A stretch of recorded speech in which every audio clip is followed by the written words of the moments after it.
is something different entirely. As a senator, you spoke often and forcefully about the dangers of executive overreach. You warned America not to lose its moral clarity or sacrifice democratic principles for short-term gain. Senator Rubio recognized that we cannot allow the executive branch to unilaterally determine the direction of the United States foreign policy without accountability to Congress. Secretary Rubio is doing precisely what Senator Rubio feared, withholding congressional appropriated funds, stonewalling oversight, and acting as if laws passed by this body are optional. Secretary Rubio has presided over the dismantling and destruction of everything Senator Rubio once defended. So although you may be the Secretary of State, the acting head of USAID, the National Security Advisor, the Archivist of America, the empire you have stumbled upon is not one of influence, sir. It is a kingdom of ash. So I ask, was it worth it? Was it worth it to allow the near extension of U.S. foreign assistance and USAID, which Senator Rubio said, and I quote, is a very cost-effective way not only to export our values and our example, but to advance our security and our economic interests? And lie is exactly what this administration has done again and again. Each time Elon Musk and his department of arsonists brag and mislead the American public about massively inflated savings or lie about the program they have cut and their purpose, they're not telling you about the food that rotted on the shelves while people went hungry, or the medicine that was undistributed to children needlessly suffering, or the trust that was lost by your actions. But I believe you know better, because you've said as much. And yet, here we are. In 2022, Senator Rubio warned about the urgent and growing threat posed by China and called for a fully funded State Department and USAID. Senator Rubio wrote that soft power tools and alliances were vital to our national security. And today, Secretary Rubio is here to defend an 84% cut of the foreign affairs budget. How does hollowing out our State Department and dismantling USAID help us compete with China? How does the America Alone budget project American strength? On human rights, the contrast is even starker. Senator Rubio built his political brand on the cause of freedom and dignity. You condemned autocrats in Caracas, Havana, and Beijing for silencing dissent. But Secretary Rubio, he looks the other way when strongmen commit similar abuses. Secretary Rubio even defied a Supreme Court order to facilitate the return of a wrongly detained spouse of an American citizen. And when Senator Rubio became the first Hispanic American to serve as Secretary of State, he made sure to pull the ladder up behind him. In the name of dismantling efforts to making hiring and promotion fair, as you call it, wokeness, you have unlawfully dismantled programs designed to address decades of historical exclusion. These are not political experiments. They were congressionally supported efforts rooted in bipartisan recognition that our diplomatic corps must reflect the diversity and the strength of the nation it represents abroad. These are initiatives that Senator Rubio supported. You replaced experienced career employees with ideologues and political loyalists. Under your watch, sir, America's diplomatic and development corps have suffered the greatest brain drain in history, and America has been weakened and made more isolated by the actions of an administration that has abandoned its allies, cozied up to dictators, and conducted a foreign policy driven not by interests of the American people, but in support of the personal enrichment of the president and his family. And with that, I yield back.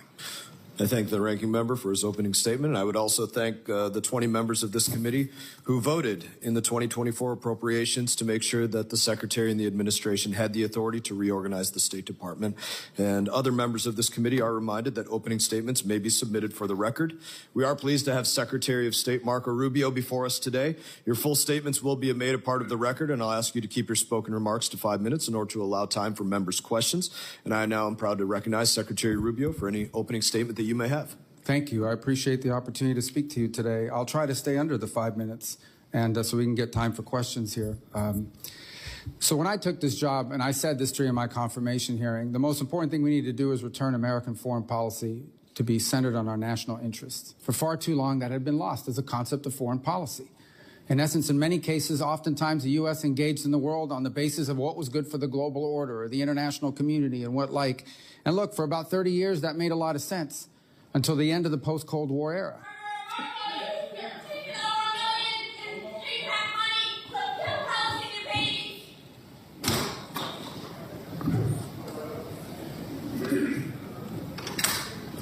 So that made a lot of sense for a long period of time during the Cold War. But then we entered the post-Cold War era, and the world order has rapidly changed. We entered a new era about 12 or 14 years ago, and we entered an era of near-peer competition, where for the first time since the end of the Cold War, the United States had a near-peer competitor and adversary in the state of China.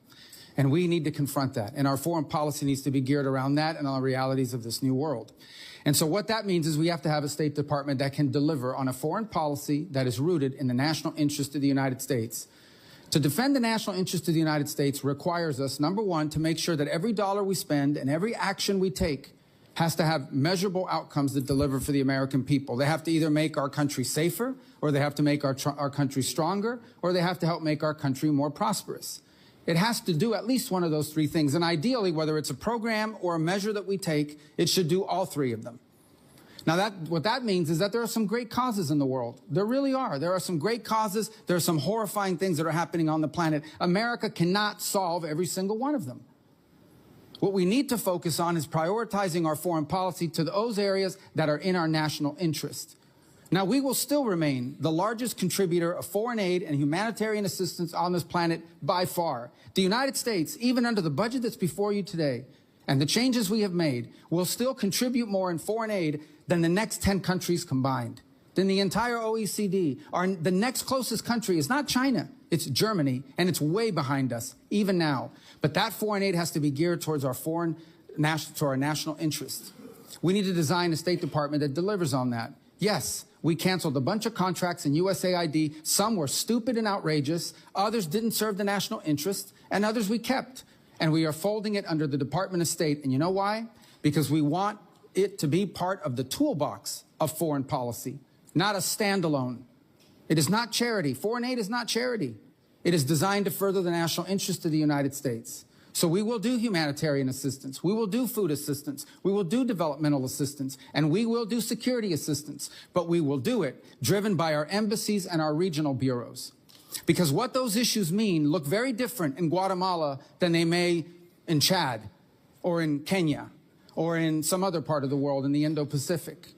And so one of the things that we have tried to do in our reorganization is drive power and influence on policymaking and decision-making to the regional bureaus and ultimately to our embassies. Our embassies, our ambassadors, are the front line of American foreign policy. The most important thing I do every single day is not read memos, it's read cables.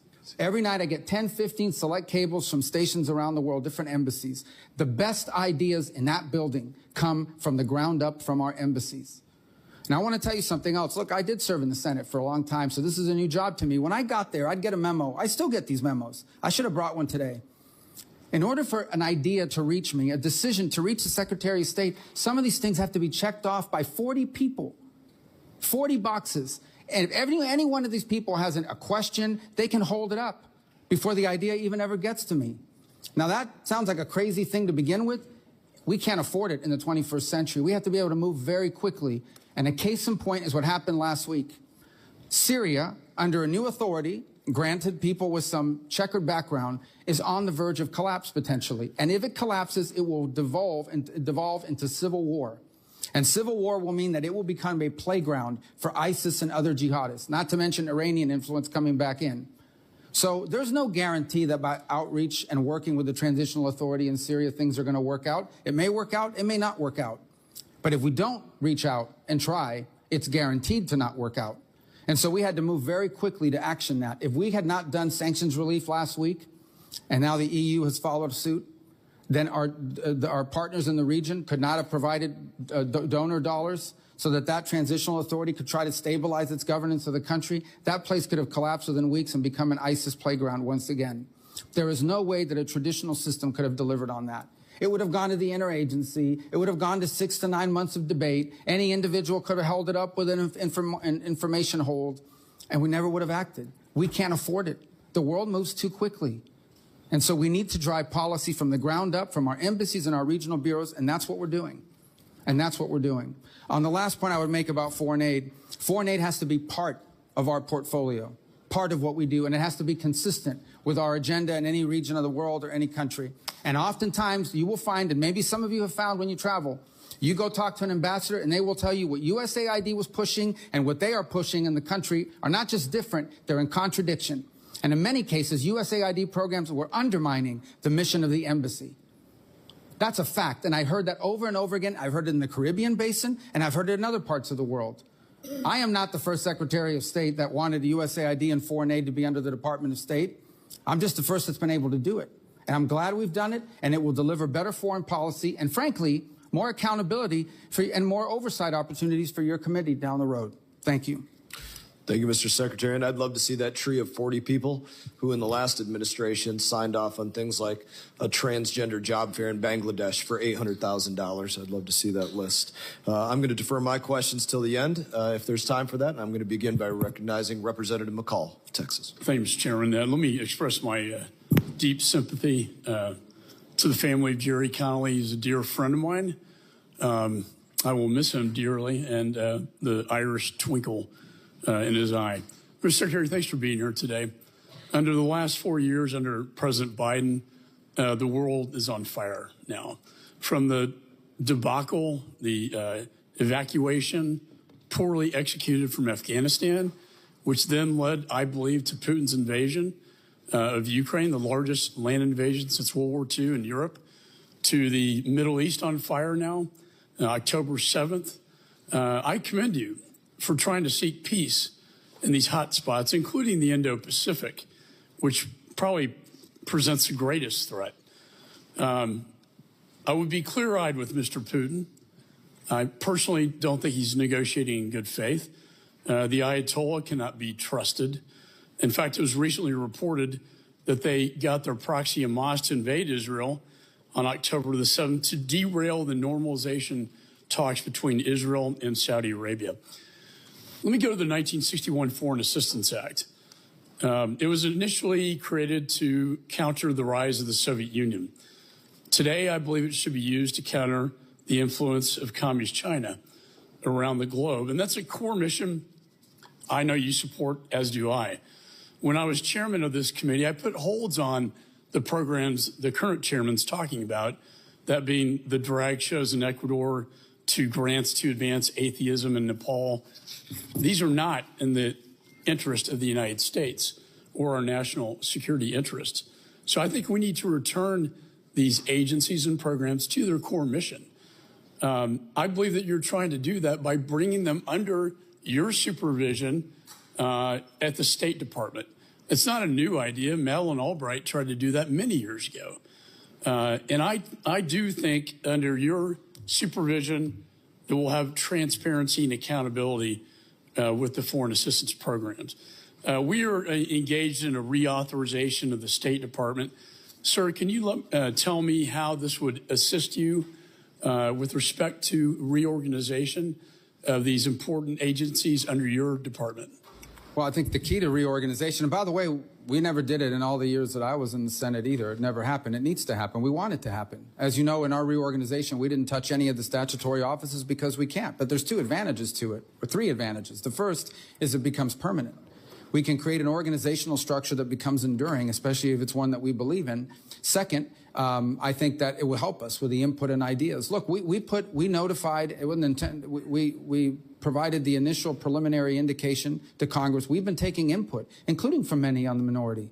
And some of those are going to be reflected when we put out our final approach that we want to take. But ultimately, we would love to work with the committee to find ways to improve on the streamlining. By the way, we're also taking input from inside our building. Some of the ideas in our reorg, many of the ideas from our reorg, came from inside the State Department, from career officials. including some that are still providing input for us and sort of how to structure it. But I think the advantage of doing it statutorily is that it becomes enduring and permanent and provides certainty in the days to come. Otherwise, it can change over time and continue to bloat and expand to levels that it got to. It was an unreadable org chart. The org chart that I showed, the initial org chart that I inherited was just the top line. Within each one of those boxes, there were multiple boxes, some of them duplicative, redundant. Many cases, no one could even tell us what they were doing because it's easy to grow. It's much harder to reorganize and to streamline activity, and that's what we want to do. Well, it's a very noble effort. With my 1 minute remaining, I authorized the Remain in Mexico program in this committee. I commend the administration, within a matter of months, have restored order to the border, taken chaos and turned it into a safe border. I mean, the crossings have gone down 95%. There's no longer catch and release. And I do think the executive order on Remain in Mexico is very important. I know you share that responsibility with the Department of Homeland Security, a committee I chaired as well. What is the latest in your negotiations with Mexico to bring that important program back? Well, as you are aware, I'm sure that we've had a number of what I would call both irritants, but also areas of cooperation with the Mexican government. It's been actually pretty positive. They have been very responsive on our security concerns. They've increased their security cooperation with us in ways that have been very productive. In fact, at some point here over the next few weeks, I intend to travel potentially to Mexico along with a couple other cabinet members to sort of finalize some of these areas of cooperation. This may be one we talk about, but we've been primarily focused with Mexico on two things. One is on trade, which is not my department, but obviously our trade representative, Mr. Greer, and also the Commerce Secretary Lutnick's been engaging with them. And then the other is on security cooperation. We have a mutual interest in Mexico. In essence, the cartels that operate within Mexico and threaten the state are armed from weapons that are bought in the United States and shipped there. We want to help stop that flow. The reverse is those cartels threaten the state. There are parts of Mexico that are governed by cartels where there is, in fact, I think I heard last night 2 more people were murdered in Mexico City associated with the mayor of Mexico City. The political violence there is real. They have a vested interest and a desire to go after these cartels, and we want to help equip them and provide them information. They've also been increasingly cooperative more than ever before in bringing back and extraditing people wanted in this country for crimes who are in their custody. So I think we've got good areas of cooperation. We still have some more work to do on migration, but they've been cooperative. Chair now recognizes Ranking Member Meeks. Thank you. I'm trying to figure something out. I know you said you read a lot of cables every day, and I know that when you first got sworn in at your confirmation hearing, you stated that being the Secretary of State would be an extraordinary responsibility. Here we are 4 minutes later, but reading cables every day. How much time do you spend at the State Department? How much what? How much time? How I spend at the State Department? Almost every day. If I'm in the country, I travel a lot. It's part of the job. I agree. I understand. But now you have 4 jobs, don't you? Now you're not only the Secretary of State, you are also the acting USAID administrator. You're also the acting archivist. You're also the interim national security advisor. You cannot spend every day at the State Department and then neglect your other jobs that you have the responsibility to do. So how much time do you spend at the other jobs if you spend every day at the State Department? Well, now you know I can't offer you 8 hours today to answer every question on this committee, which you were complaining about earlier. Look, here's the thing. All those jobs are being done. USAID largely has been folded into the... Do you want my answer? Do you want to... No, I just want to know this. Did you anticipate or did you want, when you were sworn in to be the Secretary of State, do you want to have the jobs of no, USAID administrator? No, I did not apply for those jobs. I was asked to serve in those roles, and I'm happy to do it. The archives are doing great. The USAID has been folded under state, so it's a sort of a duplicative role. And the National Security Advisor, which is on an interim basis, has tremendous overlap with what we're doing at the State Department. Well, then why not get rid of all of them and just put everything under you? Get rid of all those departments. If it's not crucial to have someone every day at the as a National Security Advisor, you fold it in USAID, you saying the archives is fine, get rid of them. Wouldn't that be then waste? Based upon how you have determined there's waste, based upon your testimony earlier, and some of these other departments, they were duplicative. So if it's duplicative, then get rid of them. Well, you would have to pass a law to do that if you want to combine those 4 offices in your reorg. Well, look, that hasn't stopped you in the past because the law requires you to consult with Congress on any proposed reorganization of USAID or the State Department. That hasn't happened. I agree. It should be the Congress's responsibility. Your staff claimed, quote, that you've extensively consulted Congress on your plan to fold USAID into state. But that did not happen. All we members have gotten was 1 hour of a meeting with Pete Morocco, who you later fired and who couldn't answer our most basic questions about the aid freeze. And you've ignored thus far. That's why I want to know about you. You've ignored nearly 20 letters from this committee seeking information about who sent, since you took office, as well as,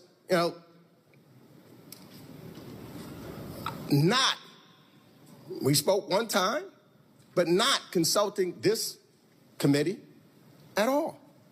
I don't call that extensive consultation. So you're right. Things that you've done should be in collaboration with the United States Congress. But surely the USAID and all of these other things Congress was not consulted one time. Senator Rubio would have demanded it. Well, we've complied with every part of the law. Every single part of the law has been complied with, including you, for example, have written us 16 letters. You've been briefed on 7 of them. Some of them we couldn't answer, and we told you why we couldn't answer, because they were subject to litigation. 4, you've gotten answers in writing, and 5 we've gotten just in the last few days. Well, 16 letters. I've been there 17 weeks. You write me a letter a week. I'm going to yield my last 48 seconds to Representative Johnson. Thank you, Mr. Chairman. Secretary Rubio, thank you for being here. Corruption is determined by our democracy, is detrimental to our democracy, and the Trump administration has moved swiftly to scale back, reverse, and dismantle various guardrails that protect Americans from corruption. We have now a plane that he's accepting by a foreign government. His family's doing business deals with a foreign government. And your office has authorized Elon Musk company Starlink to do business in at least 5 African countries and many, many others. My question is, with the dismantling of the enforcement of the Foreign Corrupt Practices Act and many other things, what efforts are you doing as Secretary of State to make sure that our government is free from improper foreign influence over our policy? I mean, the examples you've given, Starlink's all over the world. There isn't a country in the world now that doesn't have Starlink for the most part. They have Starlink in Syria. We certainly didn't help them land that deal, but they've got Starlink's a global company that's present everywhere and continues to grow because they provide a very unique service no one else provides. I'm not aware of any plane that's been given. I know the media reports about it. I know that the Air Force One that's scheduled to be delivered is like 5 years off balance. So they went to Boeing, and this is the extent of what I know about this plane. I've never seen it. They went to Boeing and said, are there any planes that fit the bill? Boeing produced a list of planes that they'd sold over the last few years. One of them happened to be in Qatar. You'd have to ask the Department of Defense, because that would go to the Air Force. That would not come to the State Department. Beyond that, look, we're involved in helping businesses expand all over the world. There isn't a single day that we aren't involved in helping an American company gain access to a market, and we'll continue to do so. As far as people involved in our government that are doing that, I'm not aware of anyone on the cabinet or in the president's White House that's using the State Department to expand their personal portfolio. And if there are, we wouldn't help them do that. But no one's ever asked us to do that. So I think we're following the law with regards to what we're doing to prevent corruption. So is the answer to Chair recognizes Representative Smith from New Jersey. Thank you very much, Mr. Chairman. First of all, it was an honor, Mr. Secretary, to serve with you as co-chair of the China Commission. We did so much together. I want to thank you for that leadership. It was extraordinary. I want to thank you for bringing the DR Congo and Rwanda together on April 25th for that statement of principles. You are tenaciously pursuing peace all over the planet, including in DR Congo, where the fighting is very intense. It has been. And of course, tomorrow I have a big hearing on Congo, on Sudan. And I know you're trying to do everything you can to try to mitigate the horrific violence that is occurring there. Let me just ask you a couple of questions, if I could. I had a hearing on Aliyev and Azerbaijan on the Tom Lantos Commission. And it's very clear that after the genocide committed by Aliyev against the Armenians, that there are many, many political prisoners and POWs being held. I would just encourage you to do whatever you can to get those men and women released, at least 300. I met with Aliyev twice in Baku. He's a dictator. I know we work with dictators and we have to have at least some kind of conversation with them, but release those prisoners. They're being maltreated and horribly mistreated by Aliyev, so I would ask for that. Secondly, you and I have worked on issues like forced organ harvesting. You and Tom Cotton were the prime sponsors of a bill on the Senate side. 2 weeks ago, we got the bill passed here again. It is a horrific human rights abuse by Xi Jinping, targeting the Uyghurs, of course, the Muslim Uyghurs, because those organs are being sold in the Middle East. So they want to have livers that are coming from a Muslim. So the market is very, very high, livers and other internal organs. And Xi Jinping is making billions by killing tens of thousands of young people, average age 28, each and every year. Falun Gong, and you know it, you're the sponsor of the bill. I would appeal to you, if you could. It passed the House 406-1.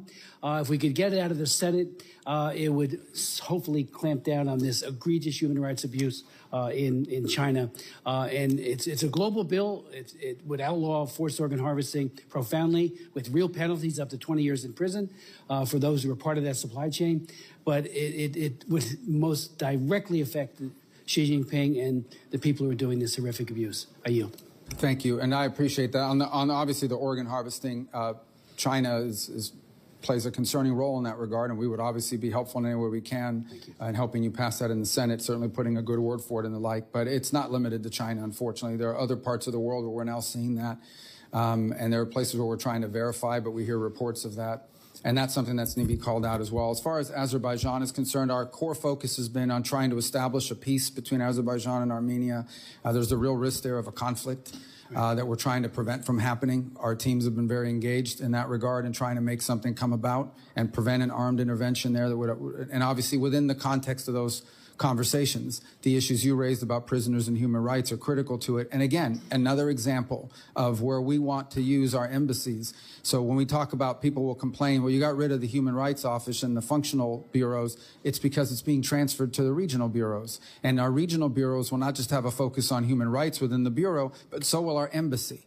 And so that is the human rights issue with regards to Azerbaijan, and so that is what our embassy will be focused on pushing. It's different from what the human rights issue might be in another part of the world, but we think it's important to have people on the front line prioritizing these issues as part of our holistic approach. You've outlined it correctly. We do want to have, we may not agree with the system of government, we may wish it were different. But the truth of the matter is that we have to deal with countries in many cases that perhaps don't have ideal models, but we have to deal with them in our national interest, and we need to balance all of these things together, our national interest and diplomacy, without surrendering and finding opportunities to further interests such as human rights. And Azerbaijan provides us an opportunity to do that in the context of the broader peace that we're trying to establish there. Finally, almost out of time, yesterday I chaired a hearing on the global problem of anti-Semitism and how it's getting worse.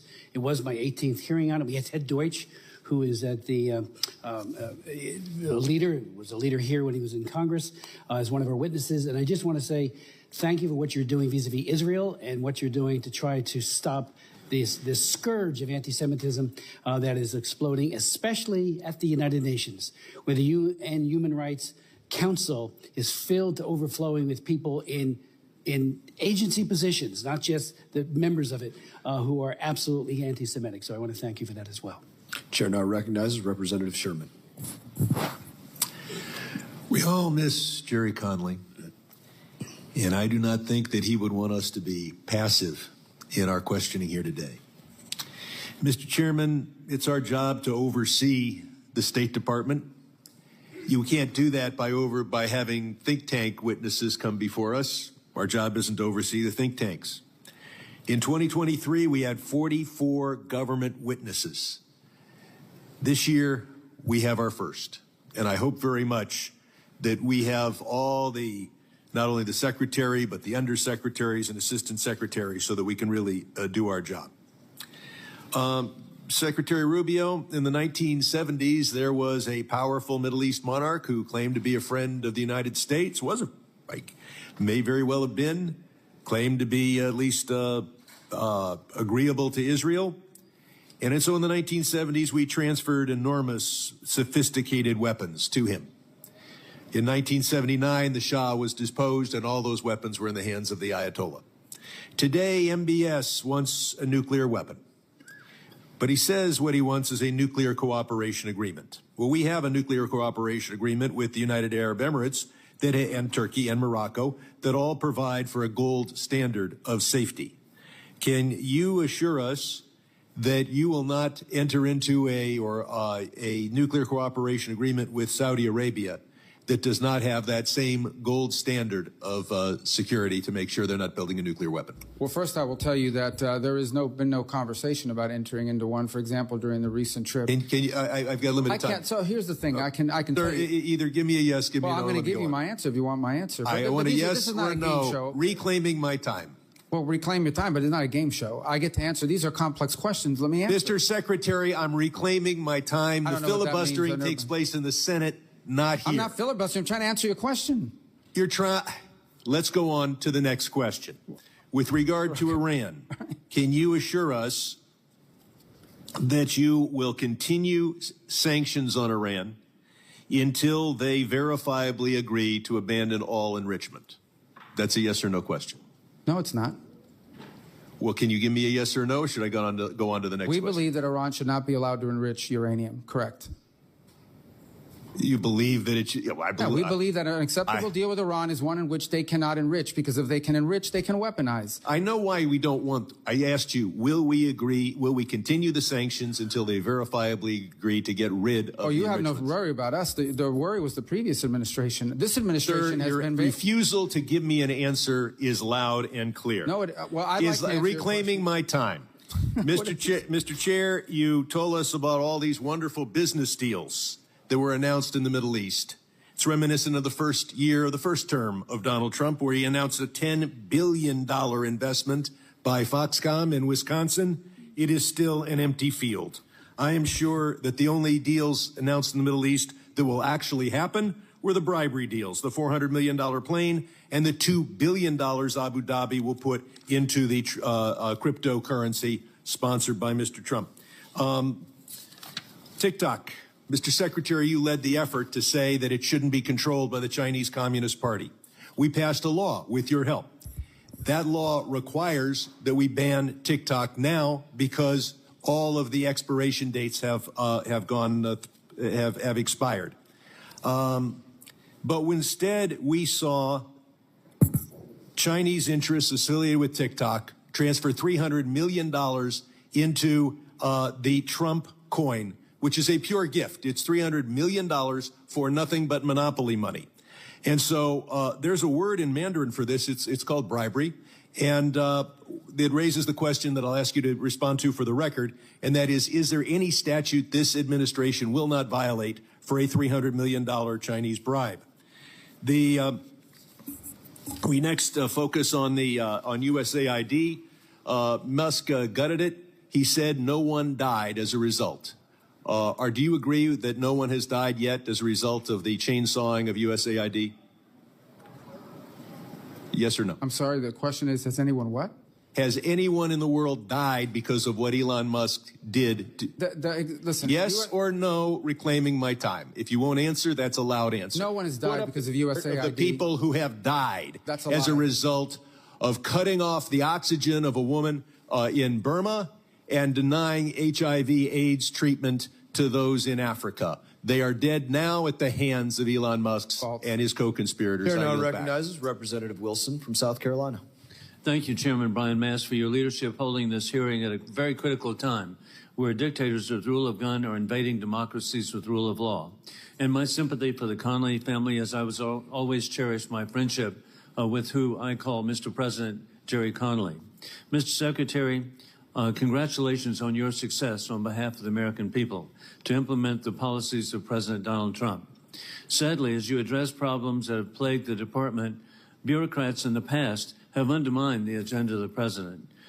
It was historic to have, as you just cited, the announcement of President Trump to lift sanctions, giving Syria a chance, which was welcomed by a standing ovation in Riyadh, which was so historic, and now the progress that you've made, instead of billboards, electronic billboards of the dictator of Assad, they've been replaced by billboards praising Donald Trump and praising the Crown Prince. What an incredible change in 6 months to go from dictator to a potential of democracy. With that in mind, I have concerns that there could be efforts to undermine. And so will you be working in every way to have full executive authorities to carry out the president's orders rather than a phased approach? In addition, can we lift the specific export controls on Syria? Yeah, well, as you know, the sanctions in Syria are largely based on a statute, the Caesar Act.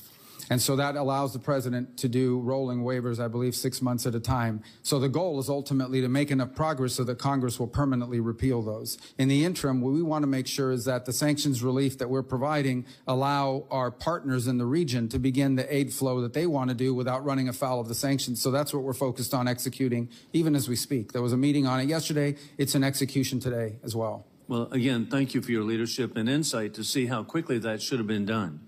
I'm also grateful for the strong position of the Trump administration in regard to the anti-American Georgian Dream regime in the Republic of Georgia. They rigged the election in Georgia on October 26.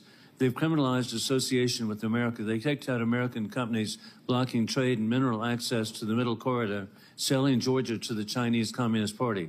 They've repeatedly smeared President Trump and American leadership. With that in mind, I'm really grateful that actually with the Rondelli Foundation, there's been a report just released indicating the control by the Chinese Communist Party now in the Republic of Georgia, and I'd like to provide this for the record. Additionally, for 200 consecutive days, freedom-loving Georgians have heroically taken to the street, embracing themselves in American flags and carrying posters of the president. Under your leadership, what will be done to help the State Department impose real cost on the anti-American Georgian dream on behalf of the people of Georgia? Well, going back to what I said earlier in my opening statement, the goal of the United States is our national interest. So we would look at that and say, is it our national interest to have an anti-American government governing an important part of the world? And if not, we'll take appropriate actions to impose costs on that government. That's currently under review, and we're looking for options and additional options. I have no announcement today specifically on what we plan to do yet, but I can tell you that that is something that's being discussed. And again, a great example of why we're going to look to our regional bureaus and our local office on the ground there to provide us guidance as to what are the measures that the government, the anti-American government, would be most responsive to. And it's so refreshing to get your response. And additionally, another issue is Kurdistan, the regional government of Iraq. And they have recently signed an agreement with American oil companies for the exploration and for the development of the oil capabilities, billions of dollars in northern Iraq. But sadly, the regime in Tehran has impacted Baghdad and is actually controlling the actions of Baghdad. And so Iran is intruding and trying to stop the agreements. What is being done to promote freedom for the ability of Kurdistan to, in regional government, to really support the people of Iraq? Well, we first have made clear the linchpin of our approach towards Iraq is that autonomy that the Kurdish population has in that part of the country, and part of that is allowing them the economic lifeline that allows them to prosper and succeed. The Iraqi officials have expressed an interest in a closer, better relationship with the United States, and we've explained to them that the core to that is respect for the companies that are operating from in that country, from our country operating within Iraq. Also, respect, as I said, for the autonomy of the Kurds. And third is the Iranian influence.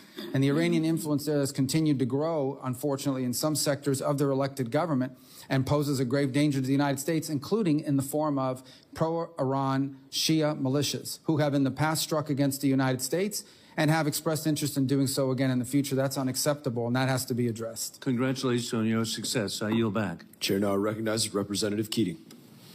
Thank you, Mr. Chairman. I will miss my seatmate, Jerry Conley. He loved sitting here, and we loved him. Secretary, in 1944, my uncle, James Arthur Keating, was serving in France, and as soldiers, his fellow soldiers were dying around him, he wrote a letter back in combat, back home, about the cost of human sacrifice and whether it was worthwhile to defend a piece of mud on the earth. Only a week after that letter, he answered that question while carrying lead in himself as one of the people in his command was exposed and injured. He was wounded himself carrying lead and crawled out there, brought him back to safety, saved his life, and as he was going for another person, was machine gunned to death himself and killed in action. 400,000 other American families gave the same sacrifice, but the peace and prosperity that came forward the world has never seen. It's a transatlantic alliance where our allies sacrificed their young men and women when America was attacked in 9/11, and economically, they're a $1.6 trillion trading partner with us with 16 million jobs on both sides of the continent. So my questions today are looking for clarity on where we stand with our allies and partners for more than 80 years, because they're expressing their doubts. They're expressing their doubts publicly. They've expressed it to me privately. So as the face of our country, as the lead foreign policy representative in the United States, I'm just looking for this clarity. So first, simply answer this question, if you will. Is Russia the aggressor in this Ukraine war? Yeah, Russia invaded Ukraine. So they are the aggressor in this war, correct? They invaded them, yes. Well, thank you, sir, because it's important to get this clarity, because President Donald Trump said it was Ukraine that started this war, and our allies have the right to know this. Secondly, the person we're negotiating with, Vladimir Putin, is he a war criminal? Well, I think you can look at instances that have happened there and certainly characterize them as war crimes, but our intent is to end the war. Is he a war criminal? We can't end the war without talking to Mr. Putin. That's pretty simple. Is he a war criminal? Well, that's this man we're negotiating with, Vladimir Putin. Is he a war criminal? That's not tough. But why? I'm trying to answer your question by telling you that we're trying to end the war here. Go ahead. No, it's not a simple answer. You are equivocating, sir. Just answer the question. I'm answering your question, and the answer is that war crimes have been committed, no doubt. And who's responsible for that? There will be time and place for that accountability. But right now, the job is to end the war. So you won't answer the question. If we don't end the war, people are going to get reclaiming killed. my time, sir. Let me go on. Because I don't understand this. Because you're sitting in front of us now as Secretary of State. It wasn't long ago that you were sitting as a senator with Secretary of State nominee Rex Tillerson at the time, in the exact same circumstances, only reversed. And you questioned him about Putin directing attacks against schools, markets, hospitals, playgrounds. And on top of this, in this instance, he's abducted 20,000 children, a clear war crime. So you were very clear then Vladimir Putin was a war criminal. Now you're unmaking him a war criminal, and you won't answer the question about the exact same circumstances. You're putting words in my mouth. I'm reclaiming my time, sir. You're putting words in my mouth. And you know what you said to Secretary Tillerson at the end of his answer when he equivocated just as you are right now? I've not equivocated. You said, you just don't let me answer. answer. Sounds like it to me. Then I'll give you a second chance. Is Vladimir Putin a war criminal? I already told you war crimes have been committed. No, you didn't tell me if he's a war criminal. Mr. Chairman, am I allowed to answer questions? I'm reclaiming my time, sir, and listen. Well, I'm using your own words so you don't have to answer. Did you know what you said to then nominee Secretary of State Tillerson? You said you were very discouraged in his inability to accept that Putin was indeed a war criminal. Your words, we don't need any more. You're inconsistent. The third question I have, sir, is this. I answered your question. You just don't let me answer. You did not answer the question about Putin's war criminal conduct in Ukraine. You asked me a question, then you reclaim your time. So how can I answer the question? You answered it. Listen, let me go forward with this. 3 questions. Are you going to reclaim time on those too? I'm giving you a chance to answer. Give me a chance to ask the question. Here it is. So there's a concern among these allies that we've had, our closest allies, about the one-sidedness of the negotiations with Russia and Ukraine. Gentleman's time has expired. Secretary Rubio, if you'd like to respond, by all means. Can I reclaim my time for a few seconds? Thank you. Number one, crimes have been committed in the war on Ukraine, and there will be accountability for that. But our goal right now is to end that war, because let me tell you, every single day that that war goes on, more people are killed, more people are maimed, and frankly, more war crimes are being committed every day that the war lasts, number one. Number two, I don't know how European allies could say that. I talk to European allies literally every single day. I see or talk to the foreign minister of the UK and France and Germany more than I see or talk to my own kids in some days. Chairman, so these are all I'm false reclaiming my time now. You have because no time. you've given him time, and I ask unanimous consent. Mr. Chairman, you're not recognized. I'm asking for unanimous consent to Mr. put in Keating, the record. You're not recognized. The Secretary I am speaking. asking unanimous consent to put in the record. Mr. Keating, you're not recognized. Op-ed. Oh, so you're not going to recognize, Mr. Chairman? Not recognized in this Anyone moment. that asks unanimous consent to put in for the record a document, Keating, you're not allowing you that? are not recognized right now. Your time expired. You might have a minute and a few. Mr. Secretary, please continue. The last point is, our goal is to end this war. We have to be able to talk to both sides in order to do it. Chairman, in order to be, we have to end this my conflict. time is answered. His time answering my question ended too. It's the next person's time. That's the rules in this committee. When you won't even let a person enter into the record something from our ambassador till recently from Ukraine, Ambassador Brink, who resigned because of the conduct of this administration after 30 years of service, sir. You should keep a better eye of the clock in front of you. Your time expired. Continue. Our goal is to end this war so more people don't die. And by the way, we want all those kids returned back to their homes that were kidnapped from their parents. We just want people to stop dying. Every day this war goes on, people die, things are destroyed, and lives are ruined. And we want it to stop. Thank you, Secretary. Did you have something you want to submit for unanimous consent? Thank you, Mr. Chairman. Now would be your opportunity. Thank you, sir. I want to submit for the record an op-ed by Ambassador Brink from Ukraine, the regional ambassador that was close until recently, 30 years of service of Democrat presidents and Republican ones.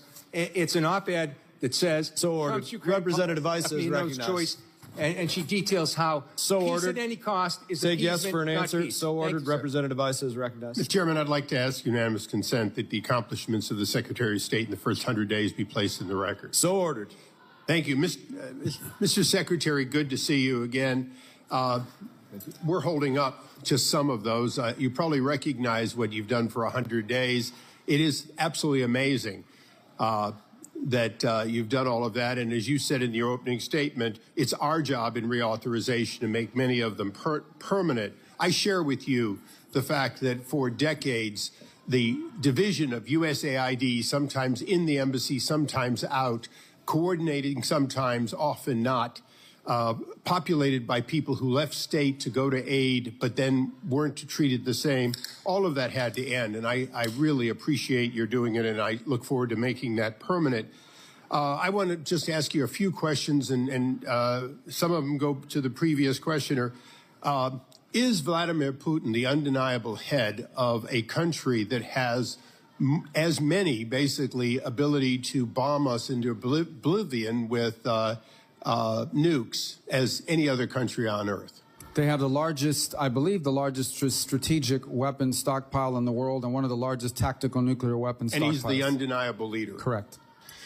Is one of the things that every Secretary of State keeps in their mind that peace is never made with your friends, but rather with your enemies?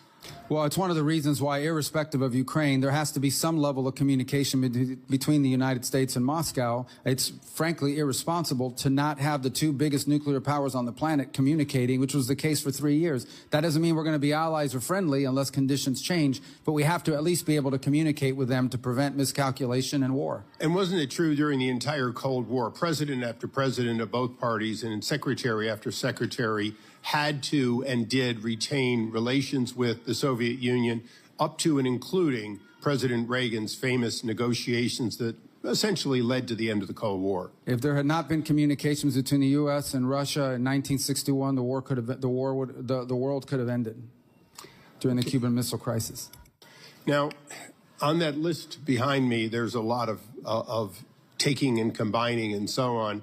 But I have two things I want to ask you about. One is, do you have a vision for OBO that would cause it to catch up and to reach a point where our embassies, consulates, and other facilities would never again lead to something like we've had at Benghazi and other occurrences where substandard facilities led to the loss of life?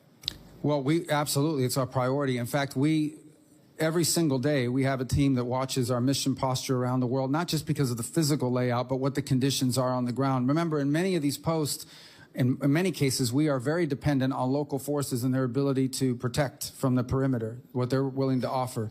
And so, as you recall, in Benghazi, one of the challenges we faced is we relied on local militias to provide perimeter security. When they abandoned their post, it left the consulate and vulnerable and ultimately led to loss of life. So as part of our analysis, clearly the physical layout and the protection, it's something we've watched very closely in places like Somalia, where we were lacking overhead protection in some cases, but also we are always looking at the capability and willingness of local liaison partners on the ground from the host government to provide their end of it. The less security they're able to provide us assurances on, the more nervous and concerned we become about our force posture or about our presence in any given country.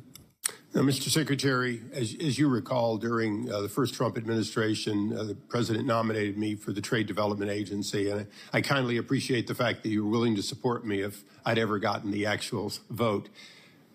It is a small organization, a small part of our outreach to compete against Belt and Road.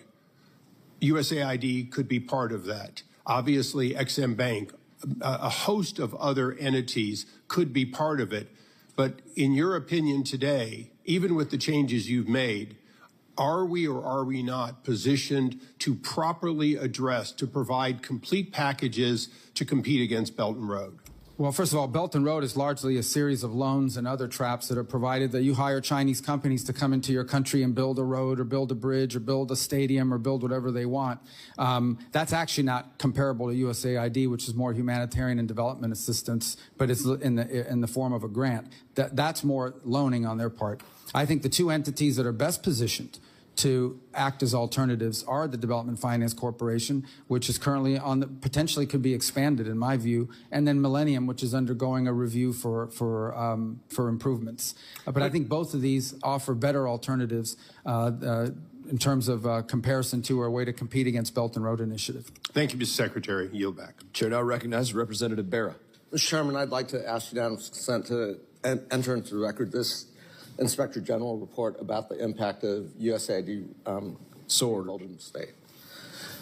Mr. Secretary, I did not get the chance to know you while you were in the Senate, but like you did, I also have traveled a lot to Africa, have seen firsthand the gratitude of lives that we've saved. You know, after the Ebola crisis in 2014, had a chance to visit villages in Sierra Leone, and just the joy and thanks to the United States.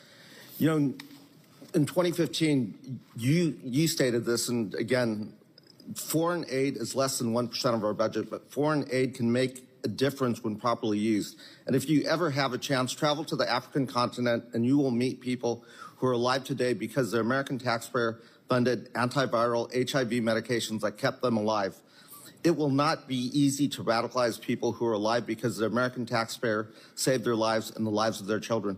Do you still stand by that statement? Yeah, yes. So we're still going to do foreign aid. Right. So that's incredibly important. As a young doctor in the 1990s, I took care of a lot of people that were dying of HIV and AIDS. It is a painful death. What I hear on the ground in Africa is that these medications aren't getting to folks, that some of the folks that deliver the medications aren't getting folks and people are dying. We need to do what we did under President Bush with PEPFAR. We've saved over 25 million lives. Nearly 8 million babies are alive today because we prevented them from getting HIV AIDS. I want to work with you to make sure we continue doing that. That is the goodness of the American people. I'm a little bit older than some of the people on this committee. I grew up looking at pictures of kids that were starving in the 80s. Part of the reason why I became a doctor, part of the reason why I'm on this committee and why I focus so much on health, nutrition, food aid, is because of pictures like that that are embedded in my mind as a kid. We came together as a country. Part of what moral clarity of the United States is we are a country of abundance. President Trump may not think this is in our national security interest, but I think it is in our faith interest. It is who we are as a spiritual nation, as a faith-based nation. We worry about that. We care about relieving starvation and so forth. we've got to do more, because I talk to the faith-based groups, I talk to our implementing partners, I read the news stories. I do not want to see more pictures like this coming out, and I'm definitely afraid in the next 30 days, 60 days, 2 years, 4 years, we're going to see more death and starvation, because nobody else can do what we do as the United States of America. I'd like your commitment that you will work with us to make sure we continue providing food aid, that we continue doing what we do best based on our moral clarity. Can I have your commitment on that? Yeah, in fact, that's why we're going to have a humanitarian fund within the Department of State that's going to provide the humanitarian assistance that you've outlined. And we're still going to be by far the largest donor in the world to humanitarian assistance. And you'll continue to work with this committee, work with us in a bipartisan way, in a bicameral way, to do what we do best. Nobody can do what the United States does. That's my hope, to be able to continue to work with you in that way. We want to see humanitarian aid. We're going to do more of it than anybody on the planet. Great. Let's save lives. With that, let me yield the remainder of my time to my colleague from Pennsylvania, Ms. Steen. I thank you, Representative Vera, and God bless Jerry Connolly. Mr. Secretary, you and I had the great privilege this past Sunday of traveling to the installation of Pope Leo, where he encouraged us to choose love and help the world's poorest. He suggests that we should get proximate to the suffering. If I were to tell you, Mr. Secretary, that outside that door was a 3-year-old little girl starving, like that photograph, ribs protruding, weak, unable to speak, what would you do? Whatever anybody would do, we would try to help her. I agree. I would too. And that's what we do more than anybody in the world. Anybody would do that. We would go out that door and help that little child. It's your humanity that calls you to do that, to save a single life. Mr. Secretary, Gaza is starving. As of last week, the UN has confirmed, it's the UN, has confirmed at least 57 children have already died of malnutrition and 14,000 more are on the brink of starvation. Food sits just beyond the border for days, for weeks. It was cut off. Please hold the clock for me. Reclaiming my time. I understand they're upset. For days, for weeks, I asked that I could reclaim some of that time that was just interrupted. We'll give you 5 seconds. 5? Additional. Innocent children are dying. Mr. Secretary, Pope Leo has called for an end to the blockade to humanitarian aid, which began by Mr. Netanyahu March the 2nd. He said, the Pope said, the price is being paid by children, the elderly, and the sick. Secretary Rubio, I call upon you and I ask for your affirmation of this. Stand by our faith, by the call of the Pope to save the children desperate for food and water, babies who have no way to feed themselves, mothers who have to watch them die. Stand by the Jewish faith. Their teaching tells us to save a single life is to save the whole universe. Will you commit to getting a surge of aid into Gaza now? Gentlelady's time has expired. Maybe the Secretary... Chair now recognizes Representative Burchett from Tennessee. Mr. Chairman, could the Secretary answer my question? I don't it's think a yes you got or no. I don't think you got a question out, and I did. gave you additional time. Oh, Chair recognizes Representative Burchett from Tennessee. Thank you, Mr. Chair. Mr. Secretary, how do you plan to ensure that future foreign assistance funding decisions are aligned with the President and are not co-opted or watered down by entrenched Foreign Service bureaucrats? I'm going to get to your question, Dimitri. If I could just take 5 seconds. We have asked the Israelis, and I think they've acknowledged this publicly, to allow more aid to flow. I actually met with the World Food Program in Rome this weekend while I was there. We believe they have a system in place for distribution. We'll continue to urge them to do so. And in fact, we expect more aid will begin to flow rapidly over the next few days into Gaza. I thank you. As far as your question about entrenched Foreign Service officers, actually, I want to be fair here. I have found the Foreign Service officers, by and large, the professional Foreign Service officers, to be very competent, professional, wanting to deliver on the mission, and to the extent they're frustrated in many cases is that they feel impeded by bureaucracy or by layers and layers of bureaucracy. People don't join the Foreign Service to get rich. They know they're doing it for service, and it's rewarding. Like in any organization, you're going to have people that stand in the way or are not aligned with the mission, and it's our responsibility to ensure that those people are not in a position to impede us. But we can't do the work at the State Department without our professional Foreign Service officers, and frankly, they're the ones we're empowering. And so ultimately what we want to return to, however, is a Foreign Service officer corps that's promoted and rewarded on the basis of merit, on how well you do your job. And sometimes, by the way, that means promoting someone who maybe doesn't have as many years experience. Maybe they've only been there 10 years instead of 20, but they're really good. And if you don't promote them, we're going to lose them to the private sector or some other endeavor. So ultimately, it resides upon us, those of us in these positions, to ensure that our agencies are delivering on the president's foreign policy. The State Department is not an independent branch of government. We are part of the executive, and our job is to help the president formulate foreign policy and execute on it. And we're trying to give you a structure in this reorganization to do that. You could have just said, put the best player in, Coach. That would have covered it, and I appreciate your answer, brother. Moving on, will the State Department classify the Taliban as a foreign terrorist organization? Well, I believe that classification is now once again under review. As you know, we've had some success over the last few weeks in getting some Americans that were detained released, but we'll have some decisions to make. That designation ultimately will be based on a holistic approach to what we think our future policy is going to be with regards to Afghanistan. We're clearly aware of who they are and what they've done in the past. We'd like to see more cooperation from them on al-Qaeda and other elements in the country that we'd like to see targeted. So I think that's part of a tool set the president has as leverage to increase cooperation on their part. Can we ensure that America won't be attacked by the Taliban or any of these other terrorist groups that are training or based in Afghanistan? Well, that's what we need to ensure every single day. And obviously, DOD holds that primary responsibility. And there's a reason why we don't have a diplomatic presence in Afghanistan, is because we do not feel at this point like we could appropriately secure our personnel. But the president is keenly aware of the situation there. He was very involved in negotiating in his first presidency for a deal that kept Americans safe. And I think he's interested in arriving at one again to ensure Afghanistan never becomes a launch pad for external operations against Americans anywhere in the world, especially the homeland. Thank you. Also, I've been working on a piece of legislation, House Resolution 260, for a couple of years.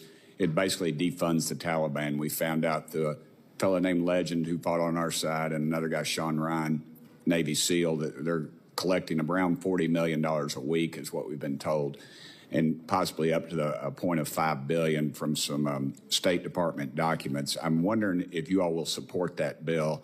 And what it does, it aims to stop U.S. tax dollars from benefiting the Taliban. Well, I haven't seen the bill. I certainly support the intent that you've outlined. And I also would say the president has issued an order, which we have followed, to suspend any aid that could possibly reach the hands of the Taliban, and that's been implemented.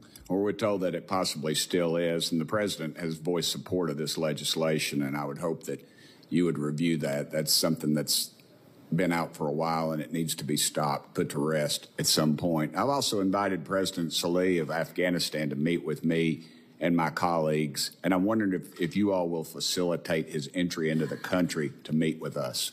Well, ultimately, that will require a decision and a determination upon whether a visa should be granted for that visit. We're certainly happy to, if you've got an engagement that you think would be important and further the national interest, it's certainly something we would consider in terms of making that decision. You know, we've granted visas in the past to people that we're not necessarily enamored with because they're coming to the United Nations or for some other purpose. So we would want to work with you to learn more about the context of that visit, and we would consider it. Sure. I would remind you and this body and the folks that are listening and watching this that $40 million may not be a whole heck of a lot of people in Washington, D.C., but I can assure you in East Tennessee that is a whole lot of money that we are probably providing our enemies every dadgum week. And I'd appreciate y'all's assistance with that. Y'all been great. You've accepted our... expired. Okay. Chair now recognizes Representative Castro from Texas. Thank you, Chairman. Thank you, Secretary. Thank you for your testimony. I want to say at the beginning that I think that in terms of roles in the cabinet, that coming into your job, I think you're the most qualified cabinet member. In a cabinet that I think has otherwise been incompetent and unqualified. You and I are obviously of different political parties, but we share kind of a similar story. My grandmother, Victoria Castro, came to this country when she was 6 or 7 years old as an orphan, because both her parents had died after the Mexican Revolution, and the closest relatives that could take her in were not in Mexico. They were in San Antonio. And when my grandmother came to Eagle Pass, Texas, the manifest that allowed her to come, there was a question that was asked on that document. And the question said, purpose for visit. And her relatives that were bringing her, they wrote in to live, that she was coming to live. You have an incredible family story of your parents and your grandfather coming from Cuba in the 1950s and maybe early 1960s, and a similar background of helping you and your siblings pursue their American dreams, just like my grandmother did for my mom and for us. But I feel like today, under the Trump administration, our grandparents may have ended up in a gulag or banished in Guantanamo, or like the girl that I visited with who was a U.S. citizen in Mexico a few weeks ago with a brain tumor, having her seizure medication seized at a CBP inland port. And her mom, who's undocumented Mexican, her caretaker, 24 hours a day, not allowed to come back with her to get treatment for her condition. And I want to ask you specifically about a policy decision where on February 5th, DHS Secretary Noem rescinded temporary protective status for Venezuelans. This same thing was used for 700,000 Cubans in the 1960s and 70s. And she stated that in consultation with the Department of State, assessed conditions in Venezuela and that there are, quote, notable improvements in several areas such as the economy, public health, and crime that allow for these nationals to be safely returned to their home countries. And you said as recently as a few years ago that returning and failing to renew TPS for Venezuelans would be, quote, very real death sentence for countless Venezuelans who have fled their country. That was a few years ago. And so I wanted to ask you, do you believe after everything that Maduro has done, and you and I have both condemned him, as I think almost everybody on this dais has, that TPS recipients forced to return to Venezuela will truly be safe in that country? And how do you justify the decision to send 350,000 people to Venezuela right now? Well, 350,000 people have not been sent to Venezuela. I think you're referring to the TPS cancellation of the temporary status. So 2 points. Number one is, unfortunately, that blanket approval of TPS gave TPS, including to people that, frankly, we should not have allowed in this country, irrespective of what part of the world they came from. Number two is the hope that now people that have received TPS will apply through the asylum process. And I believe many of them, if not most of them, will have very credible asylum claims to make for the reason you've just outlined.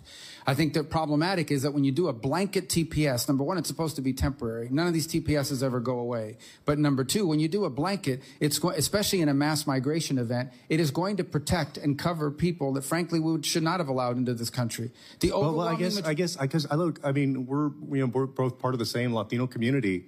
You're not saying that all 350,000 people were gang members, are you? Of course not. The majority are not. But if 1,000 of them are, we got a big problem. Well, yeah, but so because there is a very small group who are criminals, just like any group of Americans, you're saying that none of them get any due process? They're just automatically expelled? No, like they no have a right review, to... no nothing for any of their cases? Well, again, it's not my department. We don't do asylum claims, but I can tell you they can apply for asylum. But she said she consulted with you. She said that it was her decision and your decision, and a few years ago you said it was a death sentence. Yeah, but the problem is the previous administration did a terrible job of vetting applicants for TPS. They just blanket approved it. They did things that have been done in other administrations before. But never in this mass Republican migration and Democrat. event. Look, the bottom line is, of course, the overwhelming majority of them are not gang members, and they will be able to apply for asylum, and they have a very credible claim. I have to yield. Some that are, and I have to yield my remaining time. I got it. I got to yield my remaining time to Congresswoman Kamlager-Dove.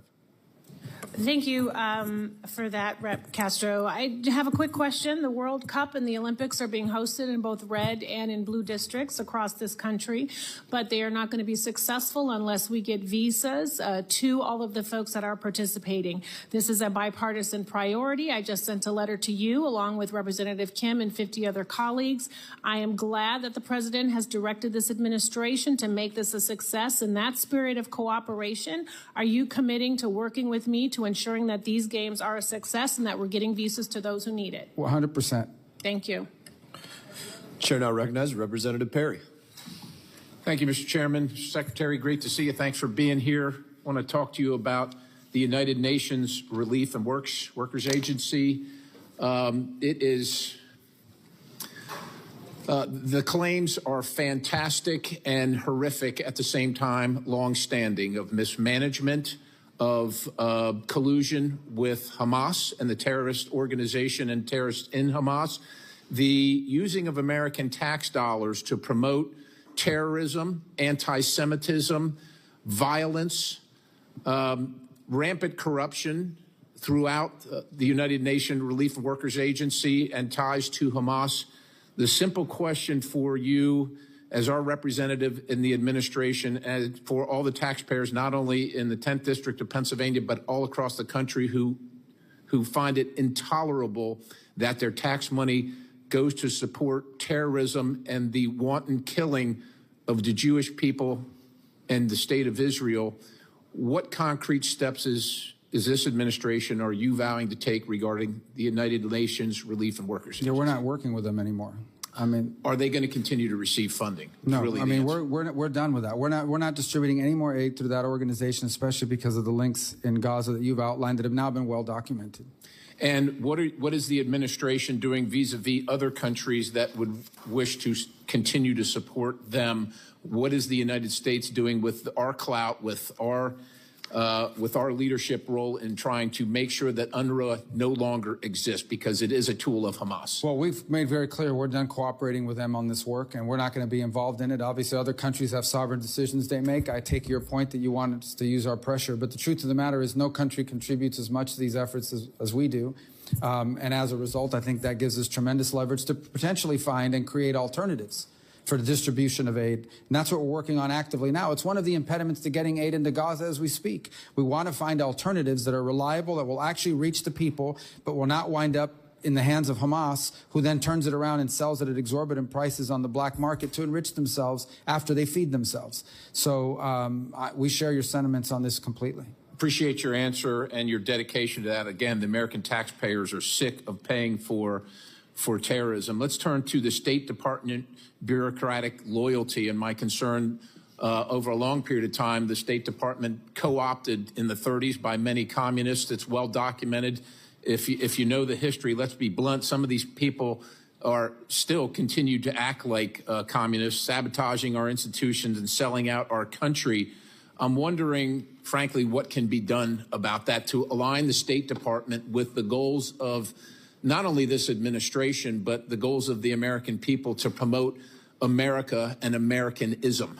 Yeah, well, I think the first starts with what I've said from the very beginning of this hearing, and that is that the goal of our foreign policy is to further our national interest. You have to define what the national interest is, and then you have to make sure that the policies that you're pursuing are in furtherance of the national interest, not the global interest, not the international order, but what's in the interest of the United States. Sometimes cooperating with the global order is in the national interest. Many times, increasingly, it is not. As you see, these international institutions oftentimes have become places where we give all the money and then they work against us. And it's used as a forum for anti-Americanism. The second point is, and that's part of the reorganization is, and this is an important point, and I hear this in some of the criticisms. I don't know if people fully understand. I've made this point already. The Department of State is not another branch of government. We work for the President of the United States. The people elected the President. The President sets the foreign policy. Our job is to advise and provide options, but ultimately our job is to execute on the foreign policy of the President. And we are trying to organize the State Department to be able to do that as efficiently and as effectively as possible without having to check 40 boxes in a memo where someone you've never heard of and I've never heard of but's happened to work at the State Department has a veto power over our ability to pursue a presidential directive. Now, that will be true for this administration, and frankly, it'll be true for the next administration, be it a Republican or a Democrat one. But that's the way our republic functions. In our republic, the executive branch is headed by the President, who's elected by the people through the Electoral College, and our job is to deliver on the President's agenda. That's what I'm proud to do, and that's what we're going to continue to do, and that's the kind of State Department we're building to deliver on. Appreciate that. And finally, Mr. Secretary, the President's emergency plan for AIDS relief, it's been over 20 years since we launched this program, and we poured billions of dollars into it. And while it's definitely saved lives, and we certainly appreciate that and we laud that, what's the future?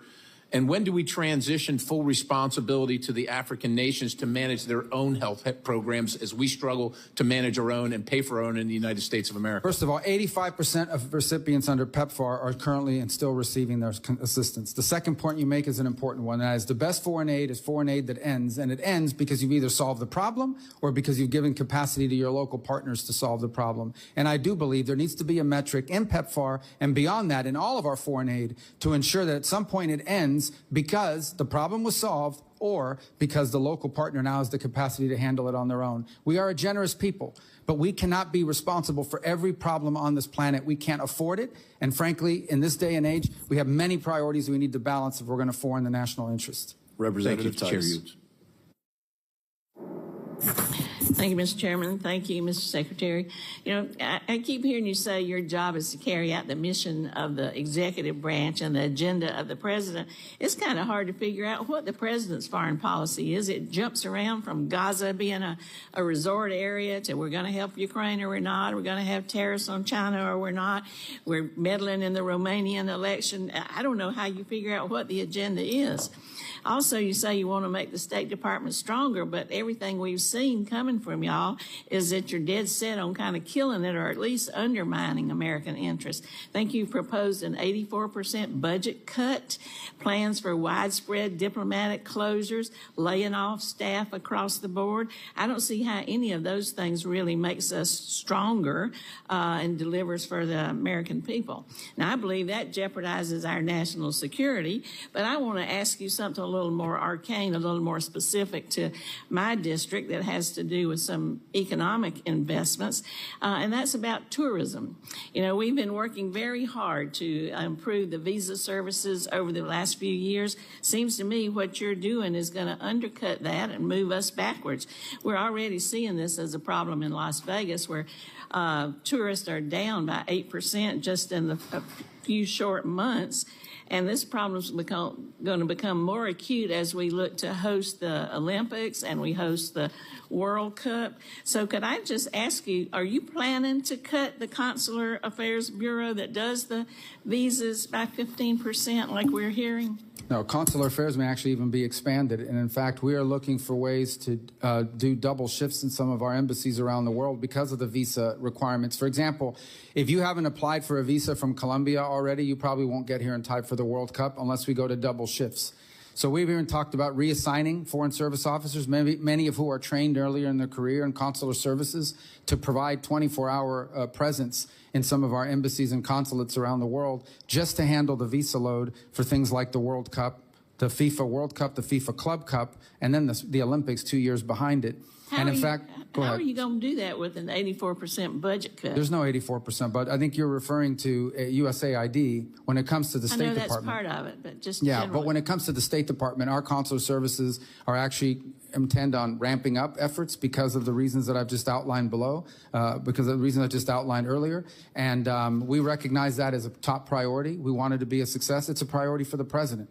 And I think there are good numbers because it's the same division that handles it. We are setting records in the numbers of passports that are being processed. Same group of people, so it shows that our systems are improving. And finally, we're looking at ways to infusing technology and AI to even further and rapidly increase that process even further, particularly for people. We're people who have had visas in the past, so we're just restoring visas. We can move even much quicker on many of those. Well, I'm glad to hear you say that, but I want to look and see what you do, not just what you say, because when you talk about cutting budgets, talk about cutting personnel, talk about closing embassies and consulates, I don't know how you can increase the visa process or make it quicker. There's no proposal at this time to close embassies or consulates. That's been media reporting because people like to leak lies, but there's no such work. So that's not happening?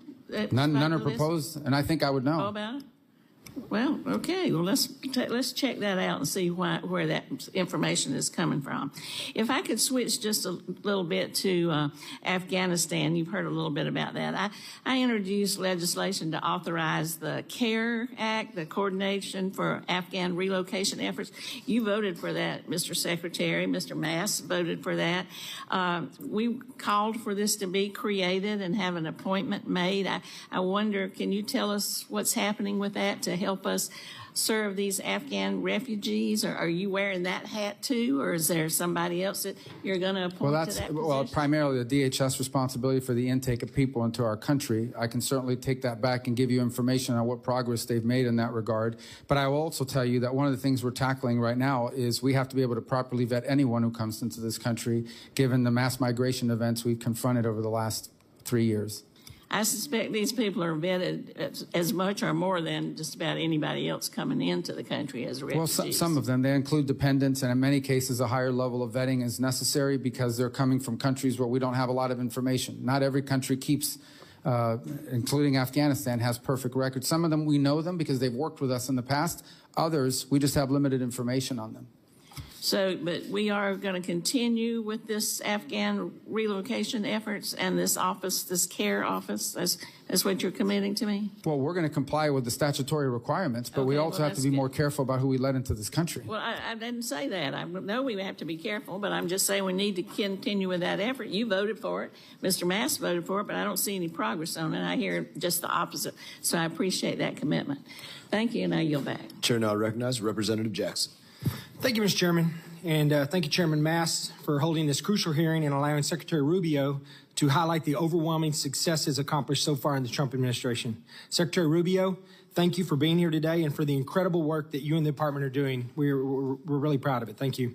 I want to echo your opening statement. America is back. From bringing home hostages held in Gaza, initiating peace agreement between the DRC and Rwanda, countering China's influence around the world, and much, much more, we are back. Thanks to the great work of President Trump and your great leadership, the United States is restoring its place on the world stage. No longer will the United States refuse to engage in foreign policy and diplomacy, but rather we will lead with peace through strength. I've traveled a lot recently via my various committees, including this one, throughout the continent of Africa.